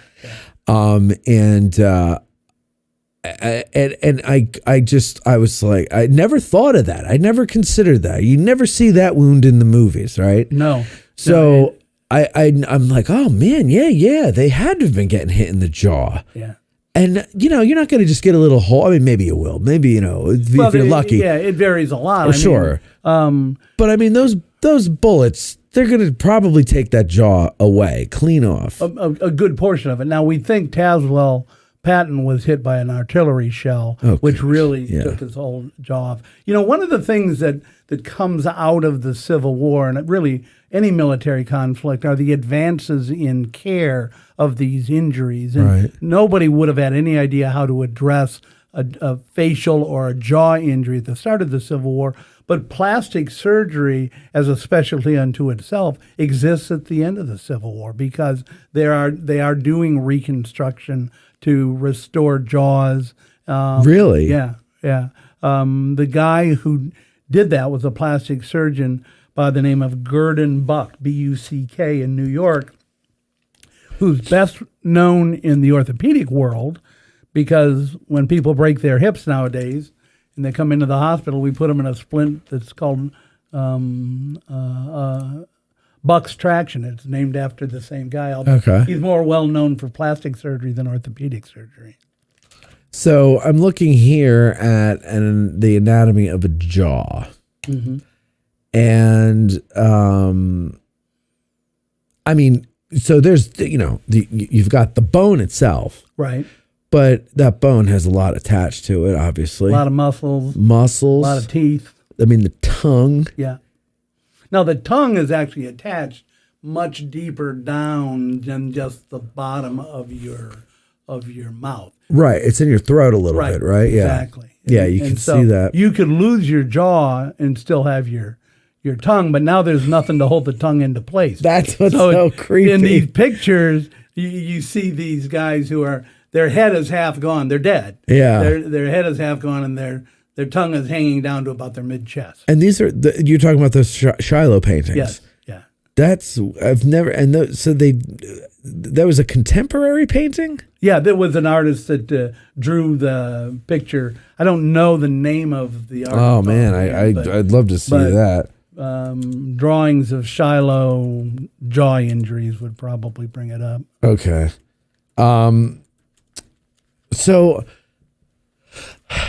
Okay. So, but what is it like? Let's try to picture what this guy's going through. He's sitting there. Yeah. This nurse has to sit back to back with him so that he can breathe. Yes. He can't eat, can't drink, I'm sure. That's correct. Right? So he's dehydrating, he's starving. I guess he's not drooling. No, there would be a lot of discharge, but I think we would have to call it something other than drooling. Blood. Yeah, blood. Yeah. And well, it's saliva, so I guess it would there be saliva? Because, I mean, the jaw's gone. Yeah. So where's it coming out of? Aren't the glands? A lot of it would be coming up from his stomach, I would think, as well, almost like he was vomiting. Oh, my God. Yeah, pretty what miserable. A mess. And how long did he linger for? About 3 days. Oh, just shoot me. Why wouldn't he just go shoot himself? I don't know, because his arms worked, I guess. They just didn't give him a gun. And it's like there's plenty of guns around. Yeah, exactly. He could still walk. Yeah. And he was also shot in the chest. Yes. Yeah. So he's got this chest wound that he's got to deal with as well. Yeah. And where in the chest did he get hit? Do we know? It was Well, he didn't die right away from a chest wound, so it didn't hit the heart. It didn't hit the trachea. It didn't. Was it maybe a spent bullet, or did it actually go in? It might have gone in and gone out the back and not hit anything major. That might have been a survivable wound in and of itself. But the jaw. Yeah. Wow. So the General Patton's great uncle, suffered a jaw wound. Well, Ted Turner suffered a jaw wound. Yeah. Here at Gettysburg. Although they didn't show that in the movie. No, sure. God forbid. Right. Wow, that's something else. Okay. Just a couple more here. We talked about Colonel James Keith Marshall, who was in command of Pettigrew's brigade during Pickett's charge. He was from North Carolina, even though his family was from Virginia. He gets his guys all the way across the field, all the way across the road, and they get to the road and they get to the low ground right out in front of the angle when Captain Stockton Heath, who's the son of General Heath, comes up to Colonel Marshall and says, what are we doing? Where are we going? And Marshall looks at Heath and says, we do not know which of us will be the next to fall.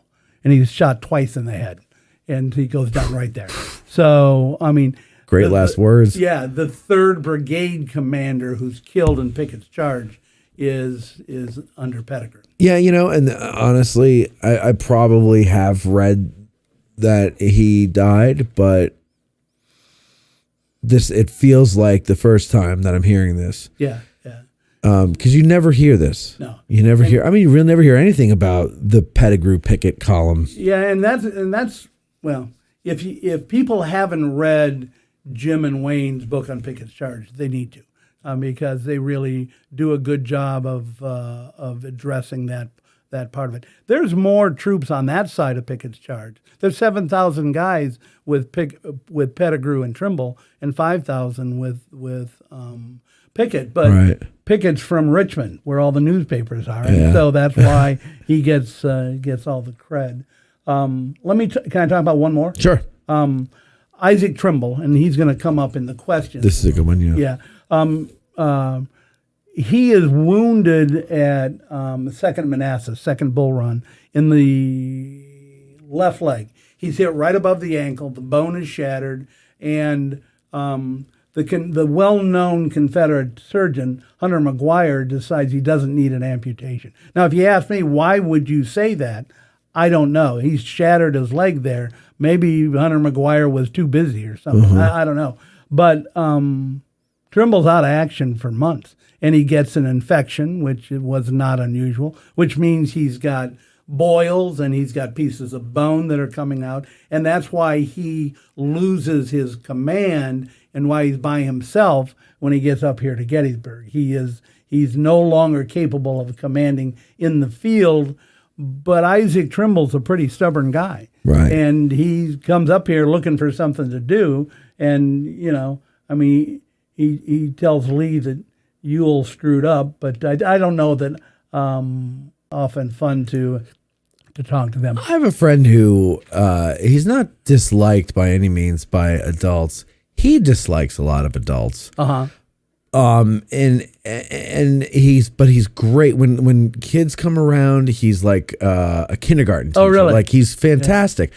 And I remember one time I said to him, I said, why are you're so good with kids, but you're a miserable F word, around everyone else. And he goes, because kids haven't done anything yet. Kids are innocent. They're sweet. He goes, they haven't done anything. Every adult I know, whether I know they've done something or not, I know they've done something that I don't like. Right. There's something about them I just won't like. And I go, well, that's true, but that's no way to live. No, you can't live and that he way. certainly didn't have anybody in his corner helping him medically because of his personality. Because of the way he was. Right, exactly. So, well, that is, that's interesting, the Trimble thing, because I never knew where he got hit. Mm-hmm. So it was the leg. It was his leg. The thing I didn't know was his injury here in the same leg or the opposite leg. Right. It was the same leg. He ends up as an amputee. His cursed leg. Yeah. Yeah. And as I said, wasn't happy with the surgeons because they should have done it in August. Of course. This in July. Of course, Right, yeah. Exactly. And he said nothing. He He just stood there. He sounds like a guy that you just can't please, no matter what, right? And he's in his 60s. I mean, he's a tough guy. Yeah. Yeah. I mean, a lot of these people, back to A.P. Hill and Lee, kidneys and hearts, those are some serious organs. Yeah. And to be doing this, you got to be tough. Yeah. You or really do. desperate. I don't know. Maybe it was maybe it was like either way. Might have been some of both, but I Yeah. mean, you definitely had to be tough. Yeah, I guess you did. Yeah. All right. I got another one. We can do one more. Why don't we? You want to We stop? ready for the break? Yeah, we're ready for the break. Okay, why don't we do that, All and then right. we come back and answer the questions? Yeah, perfect. Is that okay? You should be a host. No. All right, we'll do that. We'll take a break from and hear from our sponsors, and then we'll come back with questions. We do have a good deal of questions. Of course, 6 questions. Lentz has submitted 6 questions, so everybody should be rest assured that you're going to get your required amount of 6 questions, Lentz. So we'll be right back after these words. When you're dragging ass out of bed, the hairs must up on your head. You picture the 20th Maine, and you're happy once again. Fight the battle against being slow with Little Ground Top Road. The Little Ground Top blend from Bantam Roasters. Oh, come on. It wasn't that much beer.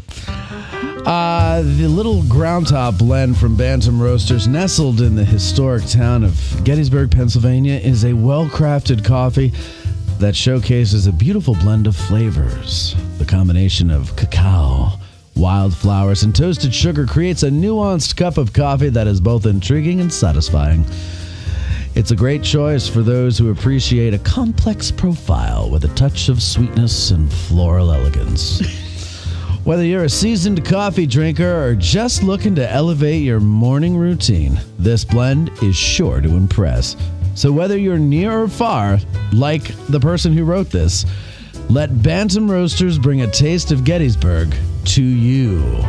Thank you, Matt, for always putting on a great show. I really hope I can make it back to Gettysburg soon. That's Ryan Dunn who wrote that, sent that on Instagram. He loves Little Ground Top, and I said, write a review for it. And he didn't write a review. He wrote a commercial for it. Ryan what a Dunn. Sweet thing to do. Awesome dude. You can go to addressinggettysburg.com/cafe.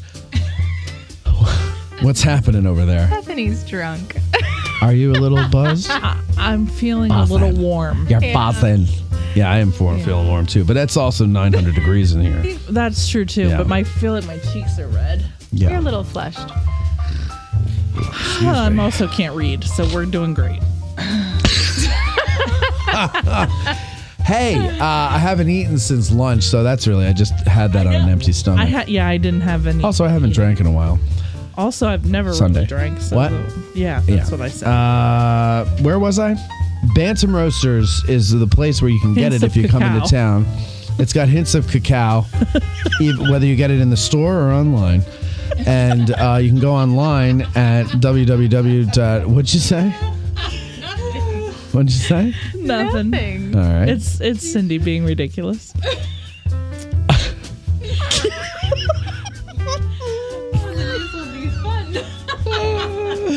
Hints of Cacao at Bantam Roasters, 82 Steinware Avenue, right across from the Dobbin House.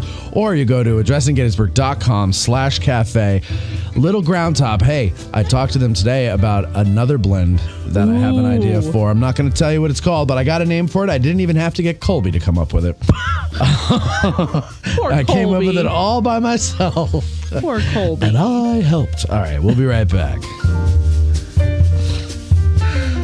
You're listening to the Addressing Gettysburg podcast with Matt Callery. Okay, and we are back now with questions. Questions. Many, many questions. You know what we do? We have 3 calls in our queue so far. Our first lieutenants are watching, and they are calling in. And so because they are our first lieutenants, our highest ranking self-commissioned officers in our officers corps over at Patreon, or officers club over at patreon.com/addressing Gettysburg. We're going to take the calls first, and then we'll get to the questions submitted in writing. Are you ready, Rick? Yep. All right, here we go. Let's see. We'll keep you on your toes. 6 questions is calling about Benjamin Franklin. Now, this is the 7th question, apparently, that that he is adding to the list here. Go ahead, 6 questions. Hey, Mike. Actually, hey, Rick, how are you doing today? Good. I'm calling with one of my questions because time is kind of short there. Yeah. So I want the one that I want answered for sure. All right. Which is what was the severity of the wounding to Lieutenant Colonel Benjamin S. Carter of the 4th Texas? Yeah. And did the wagon train ride impact that wounding at all? Potentially. Great question. I don't know how many people know this story. Benjamin Carter was Lieutenant Colonel, commander of the 4th Texas, and he is shot as his unit goes up the face of Little Round Top in the face, in the legs, and in the hand. So he's hit in 3 places. He's taken to the hospital. When the Confederates leave Gettysburg, he decides that he doesn't want to stay. He wants to go. Lee left behind about 7,000 wounded soldiers that were too badly injured to go on the ambulance train. Sometimes the officers would, like we talked about, Pender going south probably to his detriment by getting in the ambulance. Carter did the same thing. Now, he decided that he wanted to get off of the ambulance because it hurt too much, and the Confederates honored his request. They took him out of the ambulance, and the house whose yard they placed him in is still present over at New Franklin, right by the railroads there, and that's where he was captured and then taken into Chambersburg, where he ultimately died. And Mike, are you aware of the story of his burial in Chambersburg? Oh, yes. Yeah. And I visited his supposed grave, where they think he's buried. Right, where they think he's buried. And it's really a very touching story in that he cared for a lady's son who was killed at 2nd Manassas. Oh, yes. And then she's a widow. She marries a minister in Chambersburg and moves out there. And they can't really find a place to bury Lieutenant Colonel Carter, but they do finally.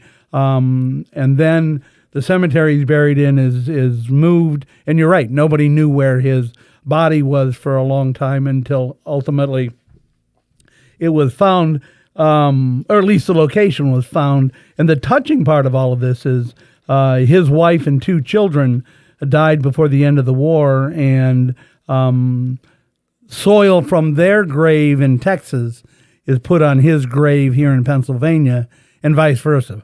Soil from Pennsylvania is taken down to Texas to be put on his family's grave. That's touching. Yeah, very. Yep.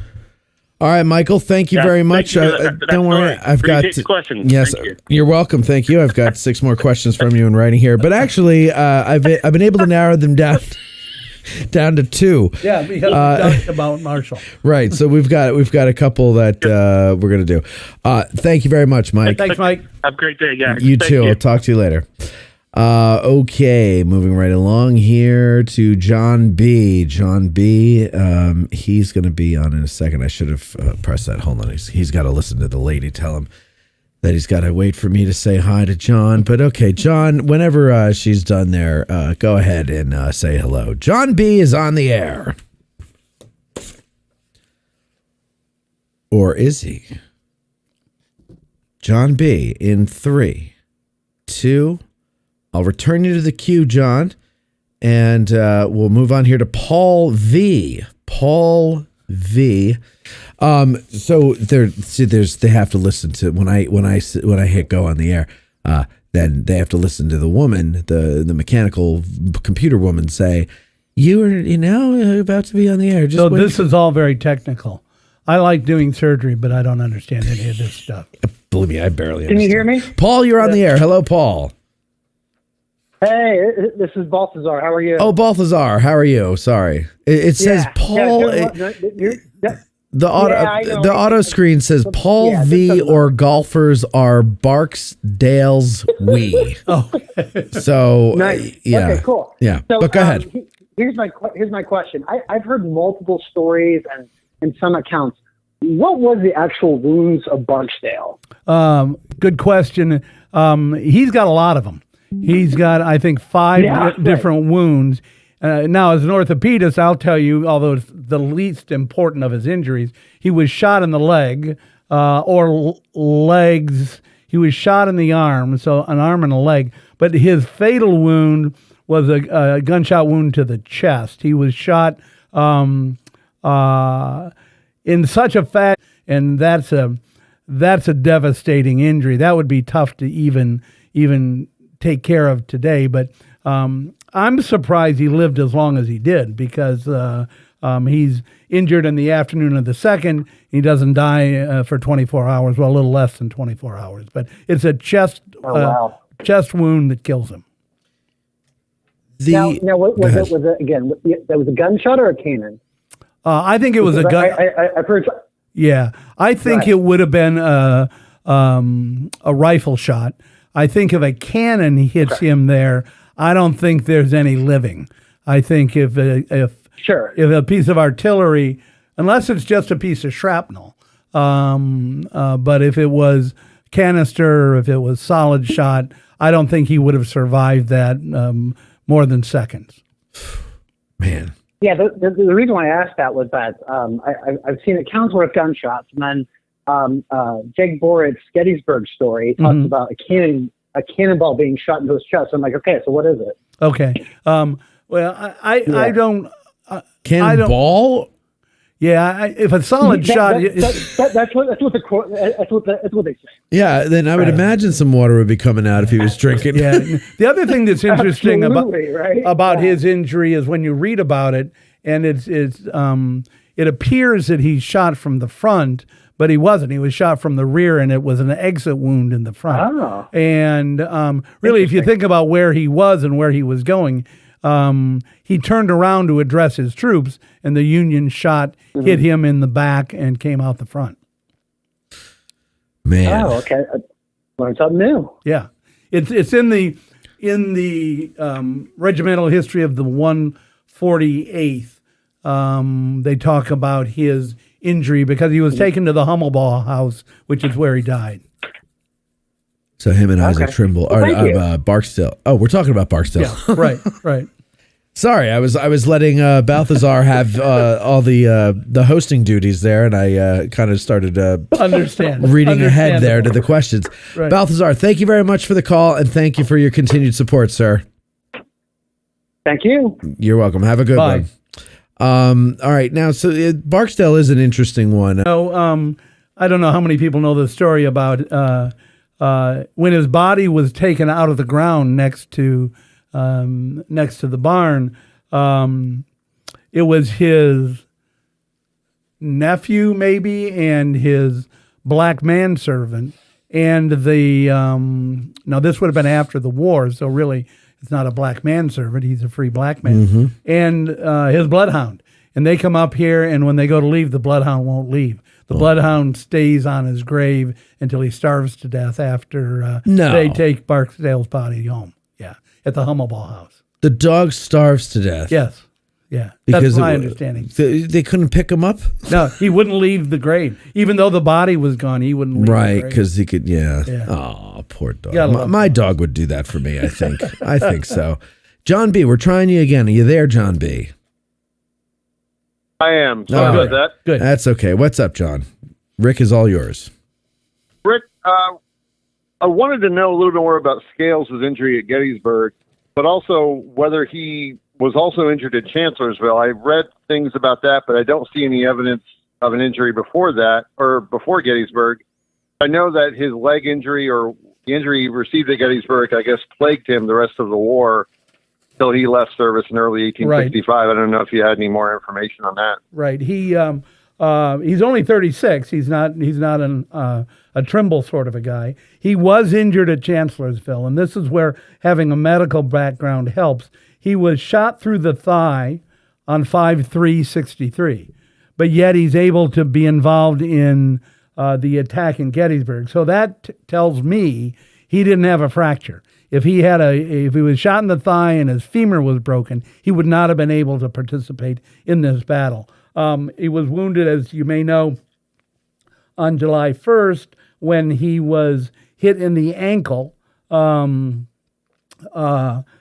they loaded him in an ambulance to take him off the battlefield. He shared the ambulance with Pender before he died down at Stanton. But I think they left Scales in Winchester, if I'm not mistaken. But his injury ended up with a chronic infection, and he wasn't really able to get back really to a command position for the rest of the war.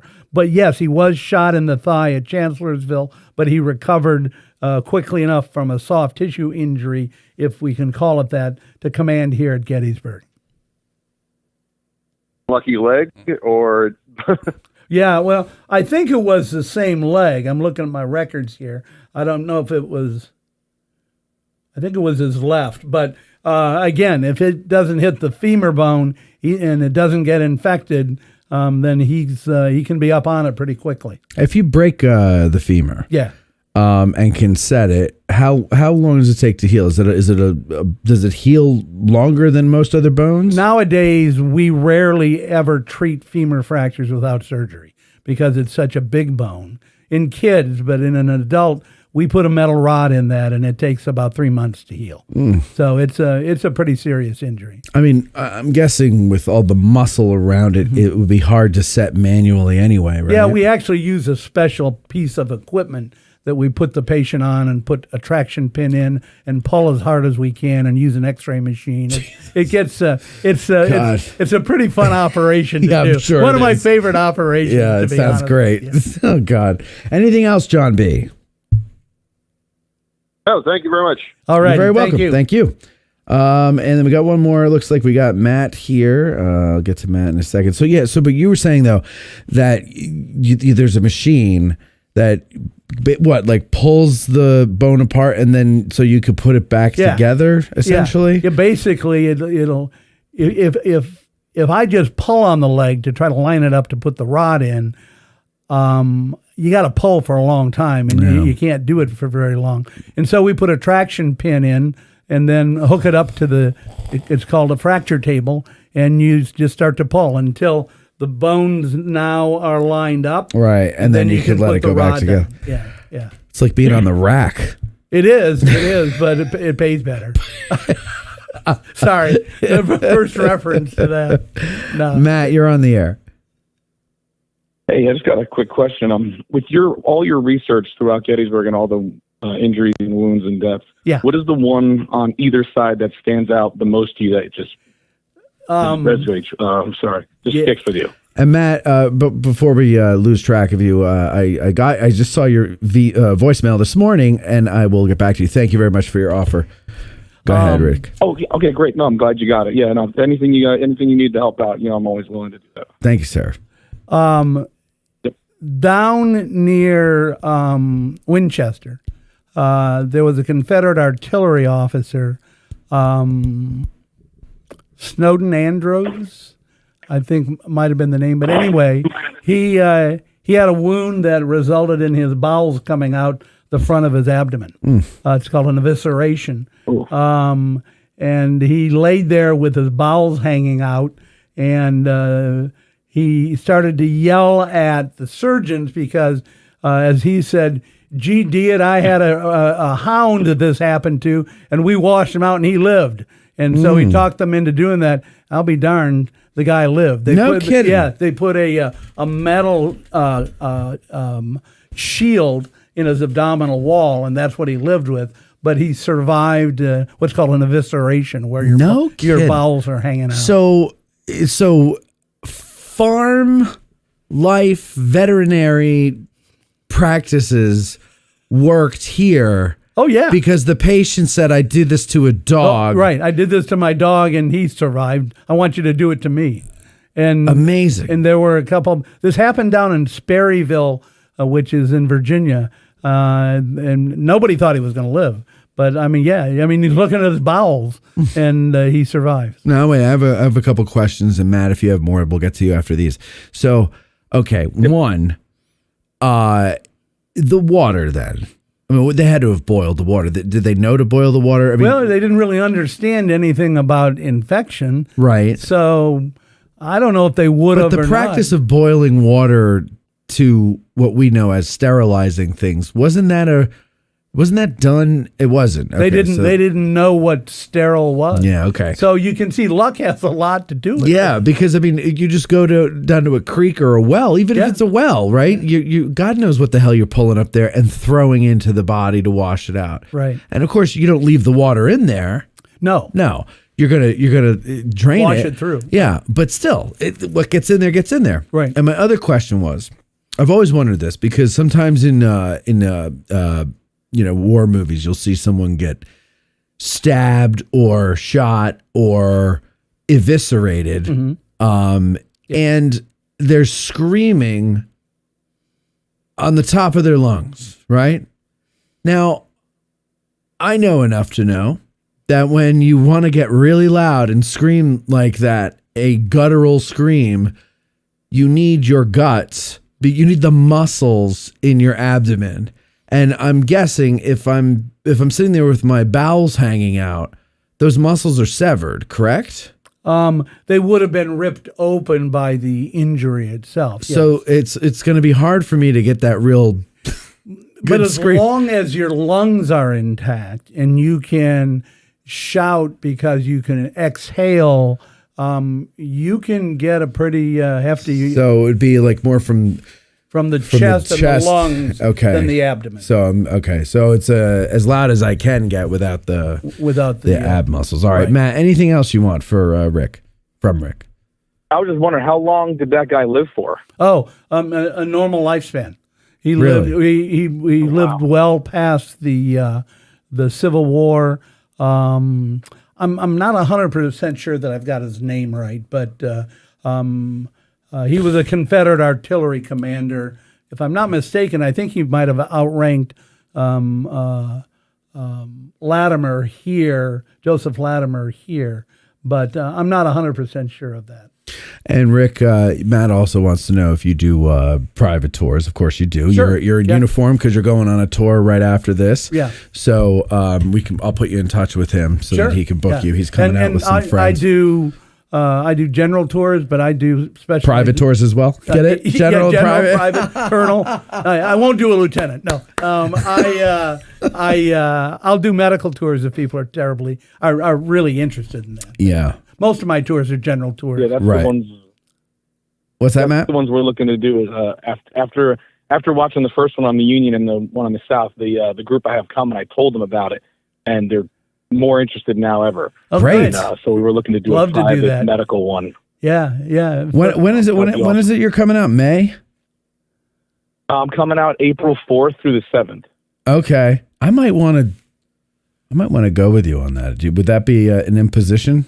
It wouldn't be if I was here, not. But I'm. Oh, are you going to be away? I think I am. Well, maybe we could set them up with Fran. Yeah. If you're going to be away. 4th to the 7th? Yeah. Of April. Yeah, I'm coming out the evening of the 4th, that Thursday, and then we're leaving Sunday. Yeah. There's somebody leaving a comment on YouTube now. He's like, I don't want to hear about this guy's travel plans.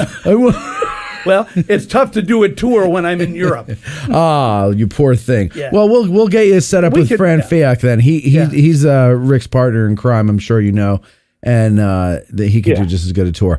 Okay, Matt, thank you very much for the call. Thank you. All right, guys, take care. You too. Have a good one. All right. Thank you very much to our first lieutenants for participating in the show. Of course, you can do that too if you become a first lieutenant over at patreon.com/addressing Gettysburg or at any level that fits your budget and heart. Of course, the bigger the contribution, the bigger the heart. No, that's not true at all. Unfortunately, that's not how it works. No. Okay. Peter Vermillier says, I am interested in the wound sustained by Brigadier General Albert Jenkins. Could you discuss the nature of his wound and the impact it may have had on the battle? Did it keep his brigade from covering the Confederate left on the afternoon of July 2nd? Yeah. I think the answer to that is yes. Albert Jenkins is a cavalry commander under Lee. He is supposed to be headed out to the left side of the Confederate line to watch that area and release Smith and ultimately Gordon to come back into Gettysburg on July 2nd. But on the way out there, pretty much out about near Barlow's Knoll or maybe the high school, Jenkins takes a shot, a piece of artillery to the head and face area. He survives, but he's out of combat and not able to really do anything. He is taken to a house that I think still exists out beyond the high school, but he's not able to relieve the soldiers that are out on that part of Lee's line. There was an author who wrote early during the publication of Gettysburg magazine who wrote on cavalry by the name of Paul Shevchuk. And there's an article in Gettysburg magazine number 9 about this very thing of Albert Jenkins' wound on July 2nd. Made a big difference. All right. Moving on to 6 questions, Lentz. Now, because of his phone call and because of some other questions or whatever, I've been able to eliminate 4 of his 6 questions. Okay. And also in the interest of time. So here we've got one here. Listen to this. This isn't even a question. The guy's nickname is 6 questions, and he just says this: Wade Hampton, please discuss the severity of the wounds he suffered at East Cavalry Field. Period. No question mark there. Just, I can interpret it either way. Hampton is obviously a commander under Jeb Stuart. He ultimately takes over for Jeb Stuart after he's dead. He is injured on July 2nd as the cavalry come back into town over near Hunterstown, and he's got a laceration on his scalp, which isn't real severe. They sew it up or plaster it up, and then he's ready to go again on July 3rd. And when there's all the fighting out on East Cavalry Field, he takes 2 major lacerations to his scalp and his skull that come down the front, kind of into his eye area, and then up to the top of his skull. He can't keep fighting after that, and so he's put in a wagon and put in the ambulance train. He's got like a 4-inch gaping wound there. And then one of my sources also said he took a shrapnel wound to the hip. I've never seen that before, but it was his head injury that was largely the debilitating one. Sounds it. Yeah, it was. But he recovered and came back and ultimately was in charge of the cavalry to the end of the war. Yeah. I guess, to be in charge of the Confederate cavalry, you didn't really need your head. Yeah, I guess not. You just went where you thought the Union guys were going. Right. All right. And then this other question we have here from 6 question. How was Major Joseph Latimer wounded? What made his wounds mortal? This is a great one. Latimer is one of those legendary wounds. Yeah. 19 years old, the boy major. His artillery battalion is pretty much all off of Benner's Hill except for one battery, and he's up there with them when he takes a shrapnel wound to his left arm. Okay.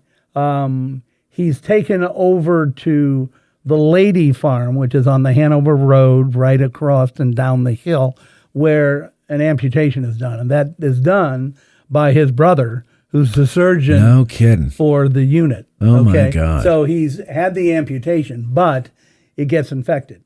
And he doesn't want to stay, and so he takes off. And they get all the way down to Harrisonburg, Virginia, and that's where the infection takes over, and he's died. And I think he's buried down in Harrisonburg. But the irony there is that his brother did his amputation. That's, I'm assuming, older brother. Yes, it was. Yeah. Thomas Latimer. When we hear people dying of infection, but what does that mean? Like, how does the infection take you? Well, what happens is the pus forms around the area and then starts to spread to other parts of your body. And when it ultimately spreads to things like your kidneys, your lungs, possibly your heart, then it becomes often an unsurvivable level of infection that you're not going to get better from. And the pus that's actually the body's immune system trying to defeat the infection, right? It is. It's not the infection itself. Well, it's caused by the infection. It is. And nowadays, if there was pus, it wouldn't be there very long because the antibiotics would help get rid of it. And also, maybe surgery would be done to try to get rid of the pus as well. But it won't work. The surgery won't work by itself without antibiotics.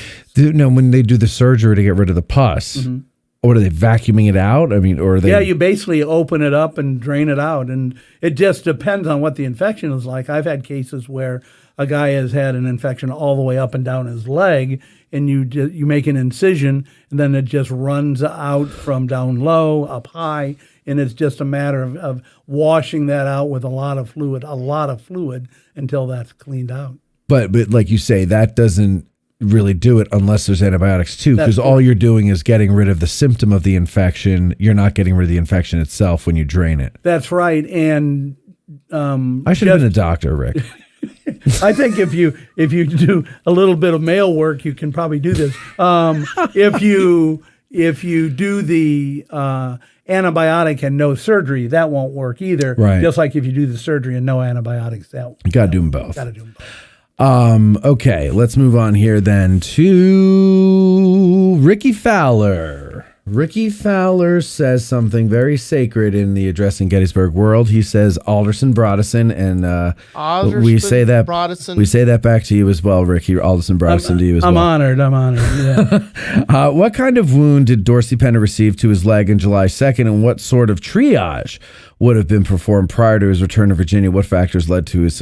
So we covered the factors that led to his succumbing to the wound, I believe, and we talked about the wound itself. Right. But the triage, this is an interesting question. Yeah. So we talked about him being transported, and no removal of the shrapnel or anything has been done. No. He's traveling with all this stuff. So what would they have done? What was done? Well, what probably would be done nowadays is he wouldn't have been allowed to travel, and he would have been taken to surgery at least 24 hours after the injury to open up that hematoma and leave it open so it would drain. And of course, nowadays there'd be antibiotics given right away. Right. So a more aggressive approach to that hematoma would have been done then, or would have been done now than was done then.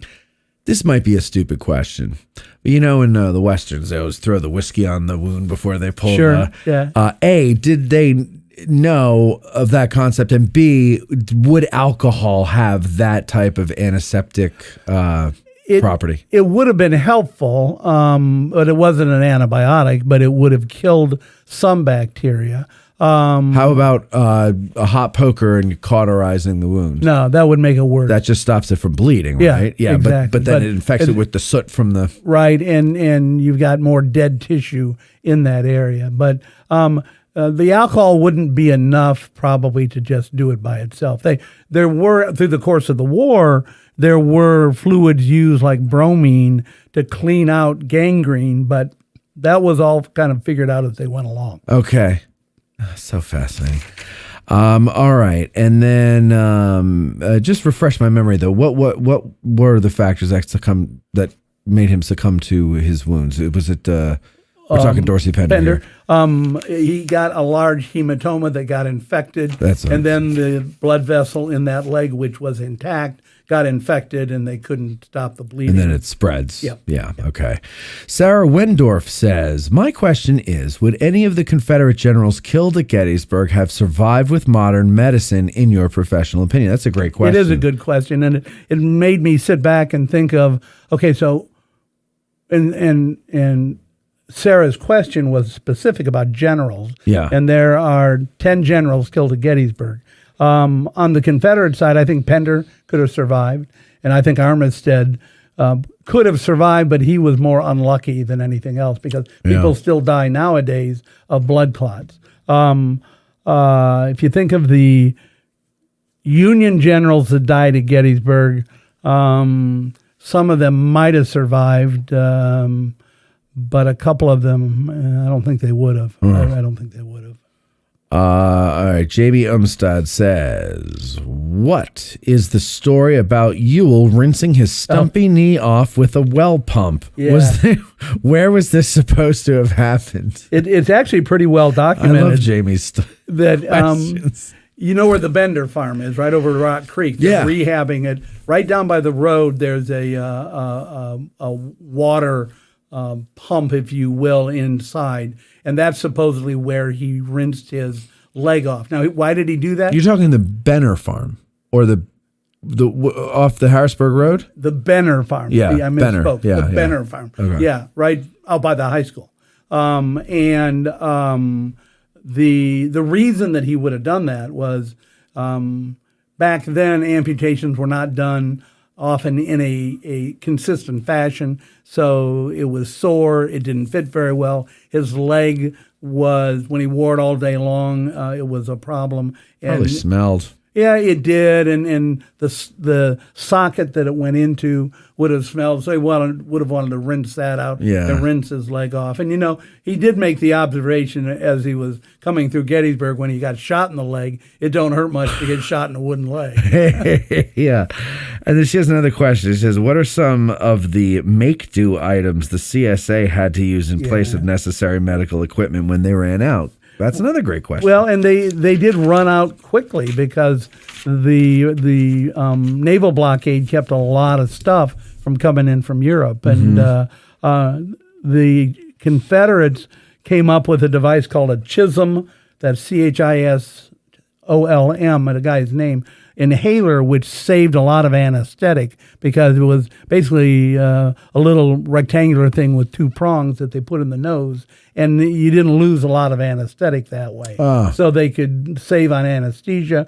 As they ran out of medication, the Confederates were very good at using herbal supplements to take care of people. They knew that certain types of heart drugs could be gotten from flowers, quinine could be gotten from trees. So they did what they could, but they just had to do what they could get by with. As the war goes on, they're just getting lesser and lesser in terms of how much equipment they have. It's interesting to me that you mentioned the quinine and stuff, just the different things like chemistry. Then up to that point, and I'm not a historian on this, so correct me if I'm wrong, but in my mind's eye, or in my understanding of things, is chemistry really wasn't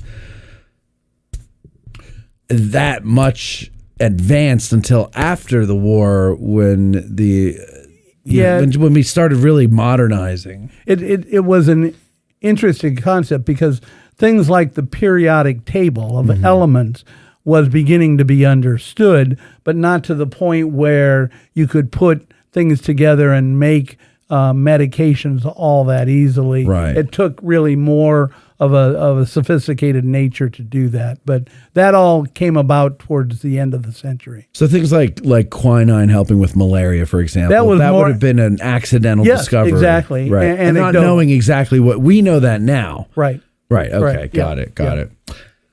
Rick, we made it to the end. Oh, wow. We made it to the end. That's a lot to cover.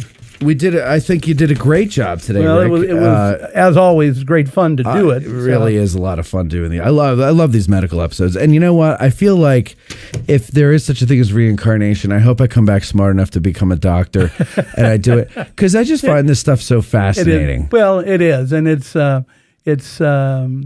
something that I miss a great deal, being able to do surgery. But I do this now, and it's a new love. So. I performed minor I would call it like battlefield wound dressing on my girlfriend's finger. Is that right? Yeah, we bought a new knife set. Uh-huh.